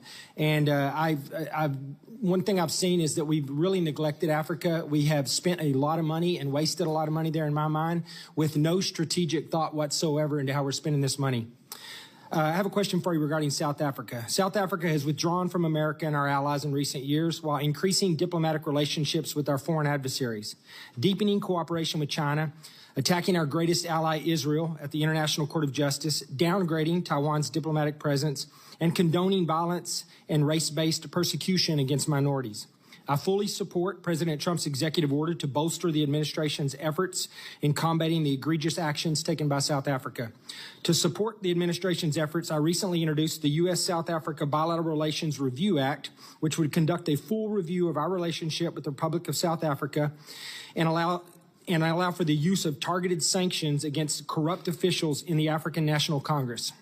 Secretary Rubio, have you seen South Africa align with our adversaries like China, Iran, and Russia, and do you believe a full review of our bilateral relationship would be beneficial in the U.S.'s posture and strategy toward this country? Yes, on your first two questions, and an interesting topic, and maybe even as we speak, the president is actually meeting with the president of South Africa who requested that meeting, and it will be happening today. Obviously, I'm here with you today, otherwise I would be at that. So I imagine these topics will be raised there as well. Thank you, sir. I appreciate that. And with that, I'm going to yield the remainder of my time to my colleague, Mr. McKenzie. Thank you. Mr. Secretary, in your opening remarks, you mentioned Syria and how sanctions relief was a necessary step to help Syria's interim authorities stave off imminent collapse of the country. Can you expand on how sanctions relief is being used to advance U.S. policy objectives and also discuss potentially what conditions have been placed on Syria's interim authorities for that sanctions relief, including but not limited to things like protection of religious minority groups and counterterrorism cooperation? Yes. Well, first of all, let me say that Syria is, in many cases, when it comes to stability, the most important country in that region. And the region will tell you this. If Syria is unstable, the region becomes unstable. So we have an opportunity now, hopefully, to see a government, would hope the formation of a government, then the only kind of government that can work in Syria is one that respects and includes all the different groups, which, by the way, that's one of the advantages of Syria. There is such a thing as a Syrian national identity, and you can build on it. It is identity that until recently included close cooperation with Alawis and Druze and Christians and Sunni and Kurds. It's been a society that's existed this way until Assad divided them against each other for his own purposes. A civil war broke out, ISIS erupted, foreign fighters poured in, and all kinds of instability ensued. So what we have now is a transitional authority led by some people that, frankly, have troubling previous histories. That said, they have said they have no interest in war with Israel. They have no interest in becoming a playground to export revolution. What they want is to build a country. That is what they are claiming, and that's what we're willing to help them do if that's what they're serious about doing. So what sanctions relief, as has been proposed by the president, allows immediately is for partner nations in the region to be able to provide them the aid they need to do things like provide a government, provide municipal services, improve their telecommunication systems, all the sorts of things you need to build a nation state, and show the people of Syria there's a path forward towards progress. Our belief is failure to do that will quickly devolve into civil war. ISIS will grow in strength and power. Pro-Iranian groups that are being fomented will increase their activities to destabilize, and then you've got a big problem on your hands because now you have Syria once again becoming a playground for foreign fighters, jihadists, terrorists, and the like that threaten not just Israel, not just their neighbors, but ultimately the United States. I will say why it furthers national interest. Again, this is not going to be easy. No one should pretend this is going to be easy because it's not. But if Syria could somehow be stabilized now and for the foreseeable future, what it would mean for Lebanon, what it would mean for Jordan, what it would mean for Israel, and what it would mean for the broader stability of the region is extraordinary. It is a historic opportunity we hope comes to fruition. We're going to do everything we can to make it succeed. We hope that it does. But it does have to be conditioned on them continuing to live by the commitments I've just outlined that they've made verbally. Now we need to see it in action. Thank you, and I yield back. Chair recognizes Representative Liu. Thank you, Mr. Chair. Secretary Rubio, thank you for being here today. As a member of the legislative branch, I don't have a special exemption to violate the law. You would agree with me, wouldn't you, that in America, no one is above the law? Of course. Okay. And in our system of government, it's Congress that makes the laws, the executive branch that executes the laws, and the judicial branch, when there's a dispute, that says what the law is. Is that right? Within the context of separation of powers, yes. Okay. And the reason that due process is so fundamental to America is before we put the entire weight of the federal government and snatch someone off the street, we might want to ask, hey, do you have something to say about that? Might we have the wrong person? And in the case of Mr. Garcia, the Trump administration admitted in court that they mistakenly deported him to El Salvador. The Supreme Court in a 9-0 decision said the Trump administration has to facilitate getting him back. Do you believe the administration has to follow that Supreme Court order? Well, I don't believe he was wrongfully deported. He's an Salvadorian citizen. That's not my question. Do you believe that the Trump administration has to follow the Supreme Court 9-0 unanimous decision? Within the context of separation of powers. Okay. No court can tell me how to conduct foreign policy. They can't tell me what I have to say to a president of another country, nor do I need to tell them what I told the president of another country, because I can't conduct foreign policy. I'm just asking you, do you believe the Trump administration has to follow the unanimous Supreme Court I believe we decision? are following it. Okay, so my next question is, what steps have you or the State Department taken to facilitate the return of Mr. Garcia, who was mistakenly deported to El Salvador? The conduct of our foreign policy is an executive function, and how I conduct I'm just I don't need asking to share you, with you. well, let me ask you this. Share with the court. Have you or the State Department taken any steps to facilitate? We've taken steps, but I'm not going to tell you what they are, and I don't have to, because we conduct the foreign policy of the United States, and I can't conduct diplomacy with a foreign leader if I come to committees and tell you what they said to me, what I said to them, and more certainly a court can't tell me to say that. So you have taken steps to facilitate Mr. Garcia's return. We've made those. We've made that assertion, and we've made those assertions in court, and we've complied. I appreciate that. I'd like to ask you now about Ukraine. On August 24th, 2022, you tweeted the following. In the past 6 months since Putin's criminal invasion of Ukraine, Ukrainians have shown incredible bravery and strength as they fight to defend their homeland. On Ukraine's Independence Day, the free world applauds their courage and celebrates Ukraine's sovereignty. And then also in 2022, you said the people of Ukraine are tough people who will never accept being ruled by Putin. I want to ask you, I assume you continue to believe what you said in 2022, right? That we should celebrate Ukraine's sovereignty and that the people of Ukraine will never accept being ruled by Putin, right? Yeah, that's why we're trying to end the war. All right. On April 30th, 2018, you tweeted, glad to see State Department confirm delivery of Javelin anti-tank missiles to Ukraine. The U.S. should continue empowering Ukraine and other allies to defend against the threat of Russian aggression. You would agree with your prior statement that the U.S. should continue to support Ukraine against Russian aggression, right? We supported them more than anyone in the world. All right. Unfortunately, it appears Secretary of Defense Pete Hegseth went rogue and decided unilaterally to stop support for Ukraine earlier this year. Various news organizations reported that Secretary Hegseth paused military support to Ukraine without President Trump's knowledge. I'm going to read you from one article dated May 6, quote, Pete Hegseth canceled military aid flights to Ukraine just a week into Trump's second term without the president even knowing, according to Reuters. The order initially sparked mass confusion within the administration as national security officials in the White House, the Pentagon, and the State Department couldn't figure out who ordered the halt in flights. This is yet another example of the chaos and lack of cohesion that Hegseth has brought to the Pentagon from day one. Did Secretary Hegseth tell you before he ordered the halt in flights to Ukraine of military weapons? I can't comment on that because I don't remember that. I don't remember ever hearing that, to what you're claiming now. So your understanding is he never told you he was going to halt these flights? I just know we're providing them assistance now, but the war ultimately has to end. In 2016, you stated the following: from his repression of the Russian people and the assassination of his critics, to his dangerous invasion of Ukraine and the occupation of Crimea, to his threats against our NATO allies in Central and Eastern Europe, to the war crimes committed by Russian forces, Putin's Russia is a threat to global stability. You would agree with your prior statement, right, that Putin's Russia is a threat to global stability? I would agree that in my role as Secretary of State, my job is to bring Russia to the table to end the war, and that's what we're trying to do right now. We're trying to end a war so that more people don't die. Thank you. And trying to end the war, I simply note that Putin on Palm Sunday launched a barrage of missiles, killed a bunch of civilians. Right before his conversation with Trump recently, he launched a bunch of missiles, killed a bunch of civilians. So clearly, Putin is giving the middle finger to you and to the president. I urge you to defeat Putin on the battlefield. That's the only way to get him to the negotiating table. I yield back. Chair now recognizes Representative Kim. Thank you, Chairman. Secretary Rubio, thank you so much for coming to our committee. Before I ask my questions, I would like to extend my condolences and prayer to Representative Connolly's family and his loved ones. The president has said repeatedly that economic policy is foreign policy, and he's matching that statement with his actions.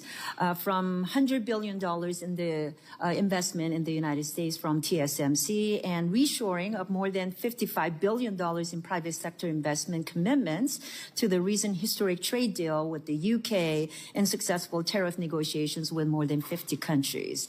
I agree that economic policy is foreign policy, and I strongly believe that the State Department should be equipped with a robust economic toolkit to secure greater market access for American businesses and protect them from predatory foreign competition. But unfortunately, the department's economic statecraft policies, of which my subcommittee on East Asia and the Pacific have recently had a hearing on this issue, that in recent years it has not been effective in meeting those goals and ensuring U.S. leadership on the international stage. So, Secretary Rubio, what do you think has prevented the department from producing results that Americans desire, and what additional tools are needed to implement the president's commitment to make economic statecraft focal point of our foreign policy? Well, you've asked one of the questions that's critical to our reorganization. That's why it's so important that even economic affairs be prioritized at the level of the embassy and the regional bureaus, because again, the economic opportunities may vary from region to region.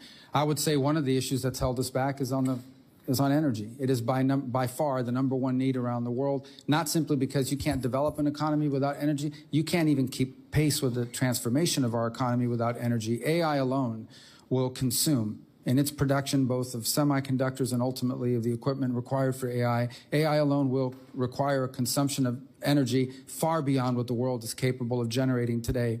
The countries that are going to succeed and win in the race on AI and higher technology are the ones who can produce reliable, affordable energy over a sustained period of time and at sufficient loads. And so countries all over the world need more energy. And that's been held back by the fact that we're telling people you can have energy, but it has to be windmills and solar panels. We have to be able to use things like LNG, like nuclear energy and others. And we're open to other things. Hydroelectric is very viable in some places not much. But I think energy has to be at the core of our economic opportunities, because countries around the world are asking for it. Thank you, Secretary Rubio. I want to talk about another issue that is very important to me and to you. When you're in the Senate, you are the lead Senate champion on the North Korea human rights reauthorization bill, of which I am trying to champion on the House side. The critical legislation calls for appointing a special envoy on North Korea human rights. So we want to make sure that that position is not left vacant. So can you talk about if you have plans to appoint someone to fill that position for North Korea issues? It's very important to me. Yes, and obviously that's going through the process of presidential personnel for the appointment process to find the right person, make sure the vetting is cleared, and so forth. We've prioritized initially appointments of assistant secretaries and other Senate-confirmed positions. I know all of you would want to see more government officials appearing before you. We've got to get them confirmed by the Senate. We've just now begun to make some progress. I got a deputy 2 months ago. We just got another deputy for management just a few days ago. And we're hoping this week we'll get some more of those Senate-confirmed positions. So we're working through it. But obviously our intention is to have someone as the statute requires. And make sure that the advocating for North Korea human rights issues becomes on the top burner of the issue. Thank you so much. I'm going to yield the balance of my time to Rep. Moylan from Guam. Thank you. Mr. Secretary, just we've got about a minute here. Just elaborate a little bit more. I'm really interested about your approach, diplomacy approach for local U.S. economics and local government investment, especially in the Indo-PACOM area, and giving some money back to the government there. We have a Guam Economic Development Authority, which will be really helpful if they were part of this. Please expand. We have a unit that deals with subnational diplomacy, which, of course, this would become a priority for them as well. And again, I hate to be a broken record on this, but it's just another example of why driving policymaking from these global functional bureaus down to our regional bureaus and or embassies and our regional presence will allow us to identify unique opportunities, whether it's in the Pacific region or in some cases other parts of the world. It allows these issues to be highlighted and us to move quickly on actioning it. Thank you, Mr. Chair. You back. Thank you. Chair recognizes Representative Jacobs. Thank you, Mr. Chairman. Mr. Secretary, I want to turn to the war in Sudan. This is, as you know, the world's largest displacement and humanitarian crisis. 500,000 people are facing famine. I saw firsthand the suffering when I visited Sudanese refugees in Chad. Earlier this year, and again yesterday, you reiterated that the Rapid Support Forces, a militia, is committing a genocide in Sudan. Is that correct? And we're very concerned about what both sides are doing, frankly, but the RSF in particular. Correct. I agree with that. You also said as part of that all of our engagement with the UAE, we need to raise the fact that they are openly supporting an entity that is carrying out a genocide. And yet, President Trump continues to arm the UAE. In fact, he just blew through Ranking Member Meek's congressional hold on over $1 billion in arms sales, ignoring this committee's longstanding role as an independent check on major arms sales. And we can have a policy debate here about the merits of continuing to arm the UAE or not, despite this genocide. I had that same conversation with Secretary Blinken. But actually, I want to talk about the events that led up to that decision. So on April 30th, the Trump Organization, which Donald Trump still owns, unveiled plans to build an 80-story Trump Tower in Dubai. Then on May 1st, Trump's crypto company, World Liberty Financial, secured a $2 billion deal with an Emirati company with deep ties to the government. And only 11 days later, on May 12th, your department notified our committee that it would ignore Ranking Member Meek's holds on UAE arms sales. Secretary Rubio, we have a president who is personally profiting from a deal with a foreign government-backed company at the same time he is selling lethal weapons to that same government. Isn't that a clear conflict of interest?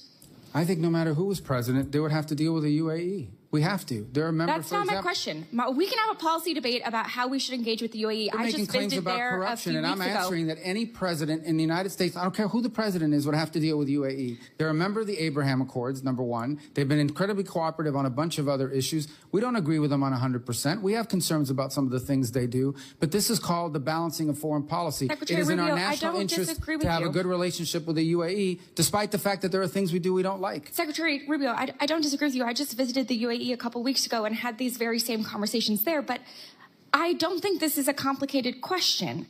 President Trump is personally profiting from a deal with a foreign government while selling weapons to that same government who is enabling a genocide.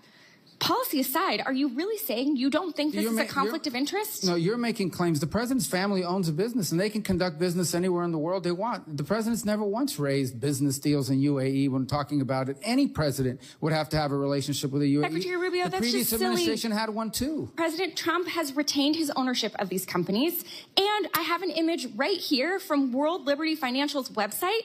So the idea that President Trump is not the face of the brand of this company on top from benefiting from them, and it literally says on the website that Mr. Trump and his family members own a 60% stake in this company, that's silly. So we can talk about the policy merits. That's not what I'm asking you. I'm asking you a very simple question. Do you believe it's a conflict of interest to have a president personally profiting from a deal with a foreign government while selling weapons to that same government who's enabling a genocide? I don't accept the premise of your question. I think this has nothing to do with personally benefiting from anything. This has to do with the fact that in order to conduct foreign policy in the Middle East, you're going to have to deal with the UAE. Mr. Secretary, this is a clear conflict of interest, and anyone with any common sense can see that. The president is personally benefiting from billions of dollars of deals, and he doesn't care at all about the people of Sudan who are experiencing famine and genocide. It's shocking to me that you can't admit that. It's clear that you seem more concerned about staying in Trump's good graces than sticking up for human rights and American values that you once were a champion for. With that, I'm going to yield the remainder of my time to Representative Olszewski. Well, you make these claims about staying in good graces. You accuse people of being reclaiming my corrupt. time, Mr. Chairman. Thank you, Mr. Secretary. I appreciate a softball for you, yes or no, since I don't have a lot of time, and I appreciate it. The chairman gives me a few seconds back. Softball for you. Would you, yes or no, as Secretary, find it outrageous for you to solicit or accept a $200,000 Rolls Royce from a foreign government for personal or State Department use? That offer's never been made to me. Yes. So you would reject that offer? The offer of a Rolls Royce? Yes. I don't understand the purpose of that question. That's a silly question. The fact that you can't answer the question, I just answered it. I said it's silly. Silly because you would accept it or not? Of course not. Who would accept it? But well, no one's getting... then I think you should maybe perhaps, Mr. Secretary, reclaim my time. I think you are an honorable man by most accounts, but the man that you work for doesn't. And the fact that he is soliciting and accepting a $400 million plane is problematic. And you should know about it. It came up in a Senate hearing. You should read about it, add it to your reading, because it is problematic for foreign policy. It adds to the corruption that my colleague just said. Expired. And I hope you speak out against it. Thank you. Chair now recognizes Representative Huizenga. Thank you, Mr. Chairman and Secretary Rubio. Good to see you again. I'm going to try to quickly move through a couple of issues. My district consists of Southwest Michigan, including Battle Creek, where we have a large Burmese diaspora, and they have a lot of friends and family who are still back in Burma, Myanmar, that are dealing with a brutal military junta.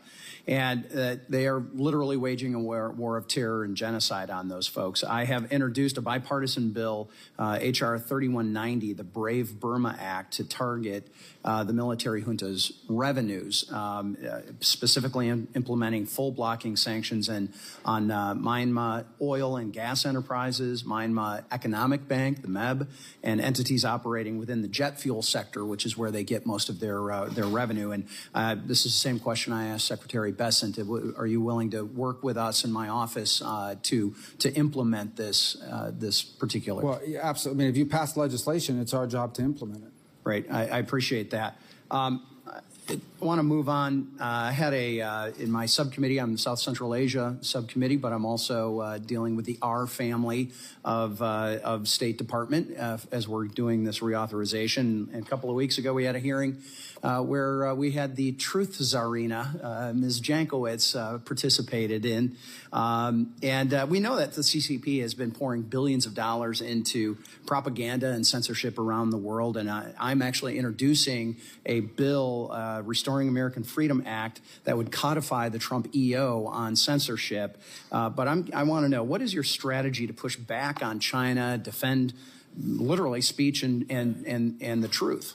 Well, I think the first thing is that we need to be strong defenders of free speech everywhere in the world, and anywhere in the world where it's being threatened, including, sadly, parts of Europe, where we're seeing truth and we're seeing free speech now being endangered. The second point I would make about it is, and we've done this in our own department, you know, we had an entity in our own department, the Global Engagement Center, that was involved, frankly, in identifying Americans. Then they would pass this information on to these NGOs that were not part of government, and they would use them to then target Americans to try to silence them or brand them or harass them. The State Department should not be engaged in that, and we closed that center. That was going to be my follow-up. These are going to make sure that that's not happening. That's the idea of codifying the Trump EO, which is why I'm moving forward on that.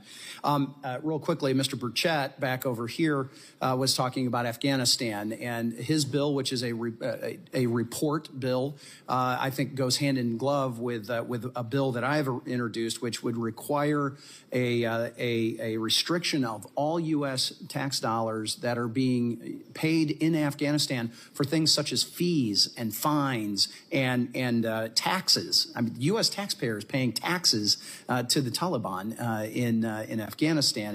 And so I'd love to, if you want to make a quick comment on that, about a necessity to end that. I think this is something that we need. Well, we have, at the President's direction, we've ended virtually, if not all, of the aid programs that would fall in the hands or benefit the Taliban. Beyond that, there may be some other ways in which they're collecting funds that may require statutory authority to do, and so we would welcome that. Great. And we'll follow up with your team on specifically that piece of legislation. And at this time, I want to recognize Mr. Zinke for the remainder of my time. Thank you, Mr. Chairman. Mr. Secretary, great always to see you. I have deep concerns about our ability to provide effective and timely military capability to our allies through the FMS program. I find myself the chair of a working group, and it is probably worse than both of us have thought. It's in need of reform. I'm glad to say it's a bipartisan effort both sides are working on. And Mr. Secretary, I just need your commitment that you will prioritize this, because with the President's recent trip to the Middle East would suggest there's a lot of FMS that's coming our way, and we're not in a position to make sure that we fulfill the President's objectives in that. So I just need your commitment, sir, that you'll help us and spend some time with us to wander through this and get it fixed. Yes, it's among one of our leading priorities of reorganization and reform, is to reform that process to move quicker and moves faster. We get so many complaints. Every bilateral engagement we have is someone complaining about some sale or even a financing deal that was been in place for 5 years and has not yet been delivered or has not yet been approved through the process. So we've got to reform that system. And frankly, the other impediment we have with foreign military sales is our industrial capacity to build munitions quickly enough to deliver for our own needs, but also for the commitments we've made to our partners. So that needs to be improved, and that can be improved if we have a faster system that's delivering on these contracts. I would agree. And I would say our military supply system in this country would not exist if it wasn't for foreign military sales. So with that, thank you for serving again. I appreciate you being here. Thank you. Joan yields. Chair recognizes Ms. Sherfus McCormick. Thank you, Mr. Chairman, and thank you, Secretary Rubio, for being here. My question is about Jordan. Jordan's a close U.S. partner and continues to struggle with economic challenges and lingering extremist threats. Furthermore, the global assistance freeze continues to have a negative impact on Jordan, despite the administration's granting several waivers for military assistance, as millions of dollars for economic assistance remain suspended. This is not only impacts Jordan, but also the security of Israel. A weakened Jordan means a weakened Israel. Jordan has also been a leader in getting humanitarian aid to Gaza. What is the status of U.S. economic assistance to Jordan, including the already congressionally appropriated funds? When it comes to Jordan, the remaining issues in the economic space for them, because they were initially exempted from even the freeze, and there was, however, a holdup on a number of programs involving water, particularly desal, and we have approved those. There were 2 that were somehow not moving through the system. Those have now been approved. And I think very shortly, if not this week, early part of next week, we should see that program flowing. We've been in close touch with the Jordanians on it. It's been a source of frustration for them and frankly for me. But ultimately, we're going to get all those programs online if they're not online already. Thank you. I want to shift over to the Western Hemisphere. As Senator, we worked together several times, and I thank you for visiting the island of Hispaniola, specifically Haiti and Dominican Republic, within the first moments of being in your position. The recent designation of Haitian gangs as foreign terrorist organization, it sends a clear signal that what their actions are unacceptable and we won't be approving of them. But I have some concerns, and we sent a letter over with Ranking Member Meeks about making sure that it's actually punishing the gangs and not punishing the people. Specifically, we want to make sure that the humanitarian aid that's needed for Haiti actually gets into Haiti. Have you had any kind of steps you're taking to mitigate that? Yes. So we think that designating them was important because, as both you and I know, there are individuals, including living in our home state, who are in cahoots with some of these gangs. And we can talk broader about the Haiti problem because it's something I feel very passionately about. But on the point you're trying to touch on, and let's be frank here, we are concerned that humanitarian groups, in order to distribute humanitarian aid, are often charged, for lack of a better term, tolls. You got to pay them money to let them go. Will that make them subject to sanctions because they paid somebody money to let them go through? That is not the intent of these sanctions, and we don't intend to punish them. The fundamental challenge we have in Haiti is that none of our existing international mechanisms are built for this problem set. Our international mechanisms are largely built to keep warring factions, ideological factions, tribal factions, political movements from each other. This is a country that's being threatened by 35 to 40,000 members of a coalition of criminal enterprises. It's basically controlled by organized crime. It's a very different mission set. So we're undertaking right now a substantial review across the interagency of what options exist to tackle a country that's being taken over by a mafia, for lack of a better term. They don't care about governing the country. They just want to control territory. So if there's no government, there's no one to, it's like allowing the mafia to take over the 5 boroughs of New York. That's what they're thinking. So I also want to make one more point. Why do we have an OAS? If the OAS can't put together a mission to handle the most critical region in our hemisphere, and we're going to challenge the OAS to let's build a mission with regional partners to confront this. We're grateful to the Kenyans, but this is a regional problem, and it should have a regional solution. Well, that takes me to my next question also when it comes to Haiti. There's an underlying June deadline when it comes to the MSS. Could you please tell us any way you're trying to handle that? Yeah, we're going to continue to be supportive of that mission for 2 reasons. Number one, because it's the only mission. And number 2, because of the Kenyans, and they've been very brave in their willingness to do it. And number 3, because who's going to join a future mission if the previous mission was abandoned? But we don't believe the MSS mission is going to solve this problem. It could be part of the answer, but it won't alone be the answer. I have a lot of questions, so I'm going to run through it. The next one I want to ask you is also the biggest issue we saw with the mission is their inability to actually fight the actual gangs. Is there going to be any amendment or changes to give them the ability to fight, or is there another option you're pursuing? Well, I think there's 2 limitations. One is the mandate that's been provided to them to be defensive in posture. Unless you go out after these gangs, I mean, just to be frank, these 30, 40,000 gang members have to be eliminated, put in jail, eliminated. You got to get rid of them. As long as they're around, you won't be able to have stability in the country. The other is capacity. They've had complaints about some of the equipment they've been provided. So it's a combination of not having a force posture, not having the legal authority, and not having the appropriate equipment, they claim, to be able to conduct some of these missions. And my last, since I have 1 minute, I wanted to turn towards Africa. I'm happy you talked about energy security. Specifically, when it comes to energy security, we have to make forward movement when it comes to Africa because they have so many minerals. But I'm afraid some of these, our diplomatic footprint has been reduced. And I'm happy to hear that the U.S. State Department is going to have a 6-point plan to bolster trade, but I still have concerns. So I want to ask you a few questions to see if you'd be able or willing to support this. Increasing funding to support commercial diplomacy, would you support that? We want to increase commercial diplomacy. I don't know if we need more funding to do it, but we can certainly, we certainly want to make it a higher priority.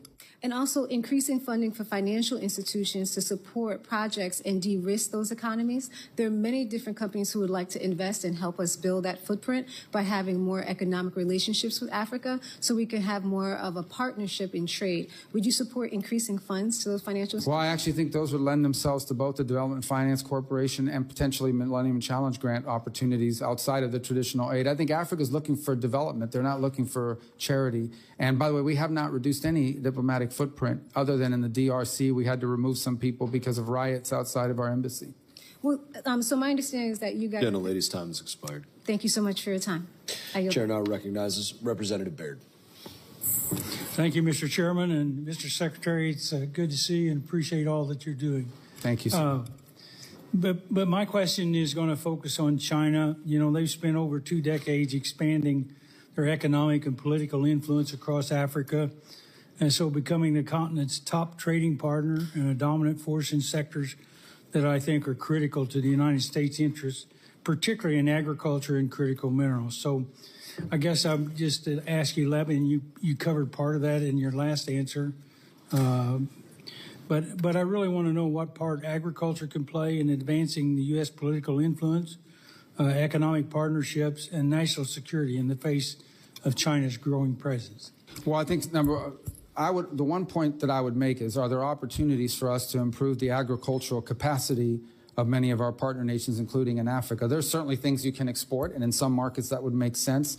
But we are looking for opportunities to leverage both technologies and advances to allow more productivity in the agricultural sector. And that's what these countries want, particularly in Africa. What they will tell you repeatedly over and over again is they're not interested in aid, they're interested in development. They want our assistance to develop and to develop capabilities. And we do think that there are advances in agriculture. And it's one of the things we've worked and increasingly working with the Department of Agriculture on is how can we get some of our best practices, some of our scientific innovations that have been advanced by our agricultural sector in the United States, and provide them as perhaps in partnership with some of these nation states so that they can improve their own native homegrown agricultural capabilities. We think that would be a huge advantage to many of these countries, and many of them expressed interest in being a part of that sort of consortium. I couldn't agree with you more. I think they have the resources that I'm talking about, the land and some of the other resources that are necessary for agriculture, but they just don't have the understanding of the technology that's used in agriculture today. So very good.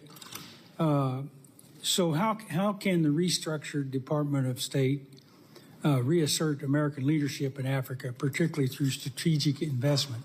You were talking about investment early with the investment fund. So yeah. So what we would look to for our missions on the ground at the embassy level and ultimately through the regional bureau is for help us to identify, because in every particular country, the opportunity is going to look different. And so as an example, we're still engaged in the DRC Rwanda negotiations in our hope to prevent, we've gotten them to the table to sign a memorandum, but we hope they ultimately will cut a peace deal. But part of that is the ability to have American companies go in and in an ecologically responsible way, allow the country to benefit from its mineral rights. And from its mineral wealth. And so we want to be able to do that. So embassies would identify this opportunity. They would identify this as a priority. We would empower them to pursue it and to connect them with American companies that can help in that sector. So I think that's what the restructuring is really helpful for, is it'll allow at the individual country level for our embassies and its leadership to identify the unique opportunities that exist in one country versus another country. I think in the past, this has sort of been handled as a global thing as opposed to trying to specify it down to the regional and local level. We think we're going to get better results that way because every country is unique and every sector opportunity in every country is unique. One last question. It kind of continues on in the same vein. But, you know, as your department goes under reorganization, what steps can be taken to ensure that these programs, the research, I'm talking about research, are not only maintained but also guided by appropriate expertise, proper oversight, and a clear strategy that prioritizes measurable results and returns for U.S. taxpayers? And what I'm talking about is the investment in research and agricultural research. And I'm thinking about some of the diseases we have around the world that impact our poultry and livestock, the avian flu, the screwworm, some of that sort of thing. So we got about 46 seconds. So. Well, I think the answer to that is these programs ultimately have to be judged by the outcomes and by what they're producing. We have to, every single year, you have to ensure that the dollar you're investing is having a return on it. And if a program goes a couple years, it may have a beautiful title, it may sound really noble, but it's not producing a result or an outcome for you, not just in the agricultural space, but in any space, we have to walk away from the program, no matter what it's titled.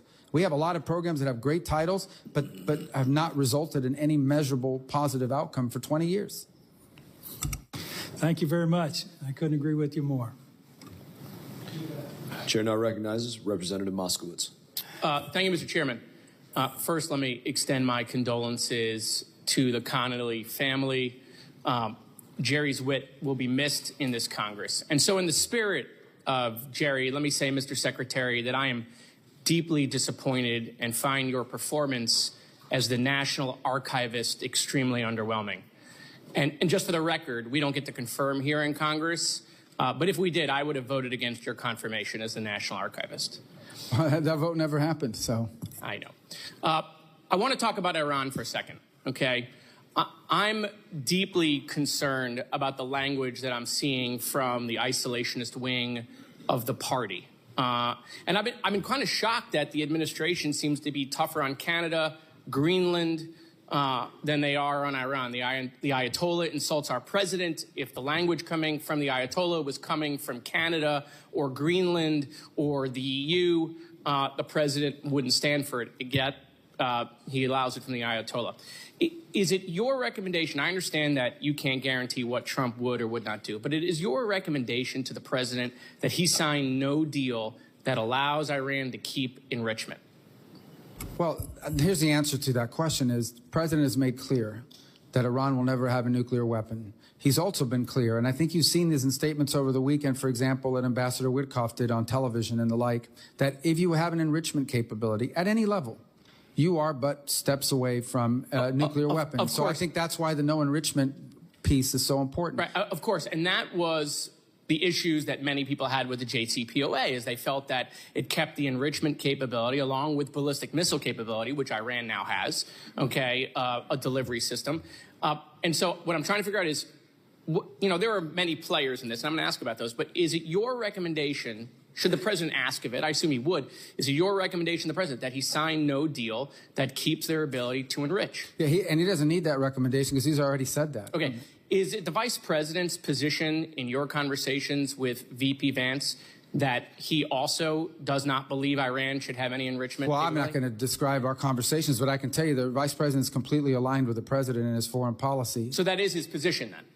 The position that they shouldn't have enrichment. Yeah, is that the vice president? If they have enrichment, then they will have a weapon, or at least there'll be a near, and everybody in the administration has been consistent on that. Okay, what about Mr. Witkoff? Is it his position that Iran should not be able to have any enrichment capabilities? He has said so in public interviews as recently as this weekend, that this is not an enrichment deal, what level Iran gets to keep enrichment. What they have said is if Iran wants a civil nuclear program, like they want to have nuclear energy, there's ways to do that. Other countries have done it without enrichment. That opportunity is available to Iran if they seek it. They haven't been interested in it because they want to keep enrichment. That's the crux of what we're facing here. So any deal the Trump administration is not going to look anything like JCPOA. Is that your position? The Trump administration has been very clear that Iran will not get to enrich because if they enrich, they're a threshold nuclear power. Okay. I want to shift for a second. There was just a leak that is now national news that Israel is poised to strike Iran.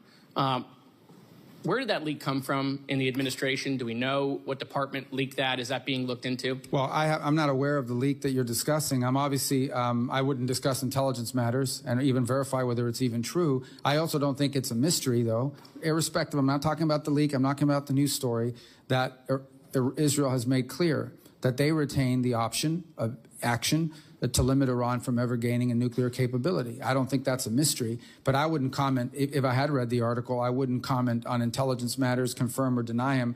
As far as leaks are concerned, I don't know. I read stuff in the news every single day that I look at and say, I don't know where these people are coming up with. Well, I mean, they're given polygraph tests in FEMA to determine where leaks are coming from. That's been well reported and not disputed by anyone in the administration, that they're literally going employees, sitting them down, putting them up to a polygraph, putting them up to, you know, an oxygen monitor, trying to test their heart rate to figure out if they're leaking to the media. Is that sort of same application that is happening in FEMA going to be applied to the National Security Team and to the State Department to figure out who is leaking?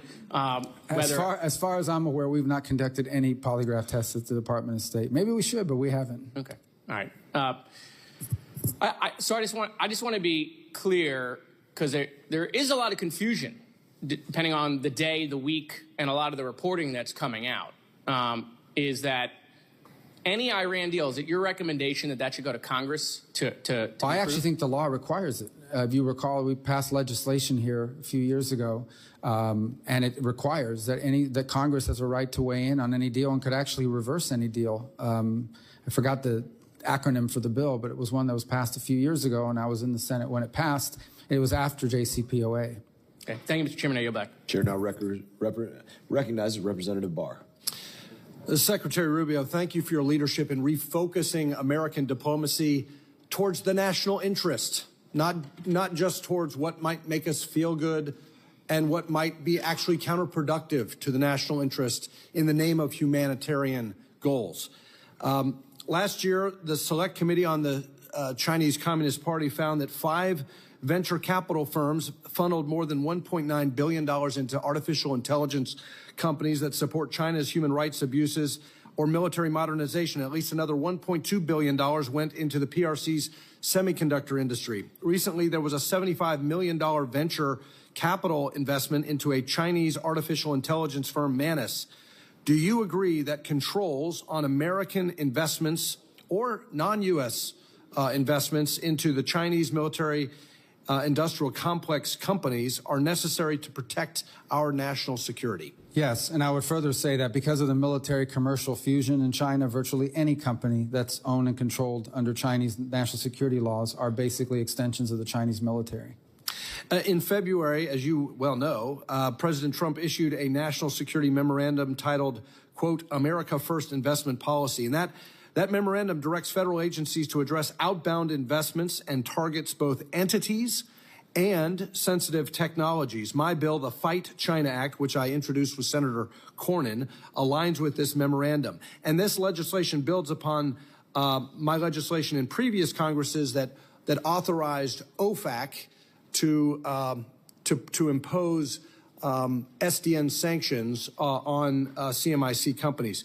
Do you agree that this new bill that Senator Cornyn and I introduced that has an approach that not only authorizes sanctions on the Treasury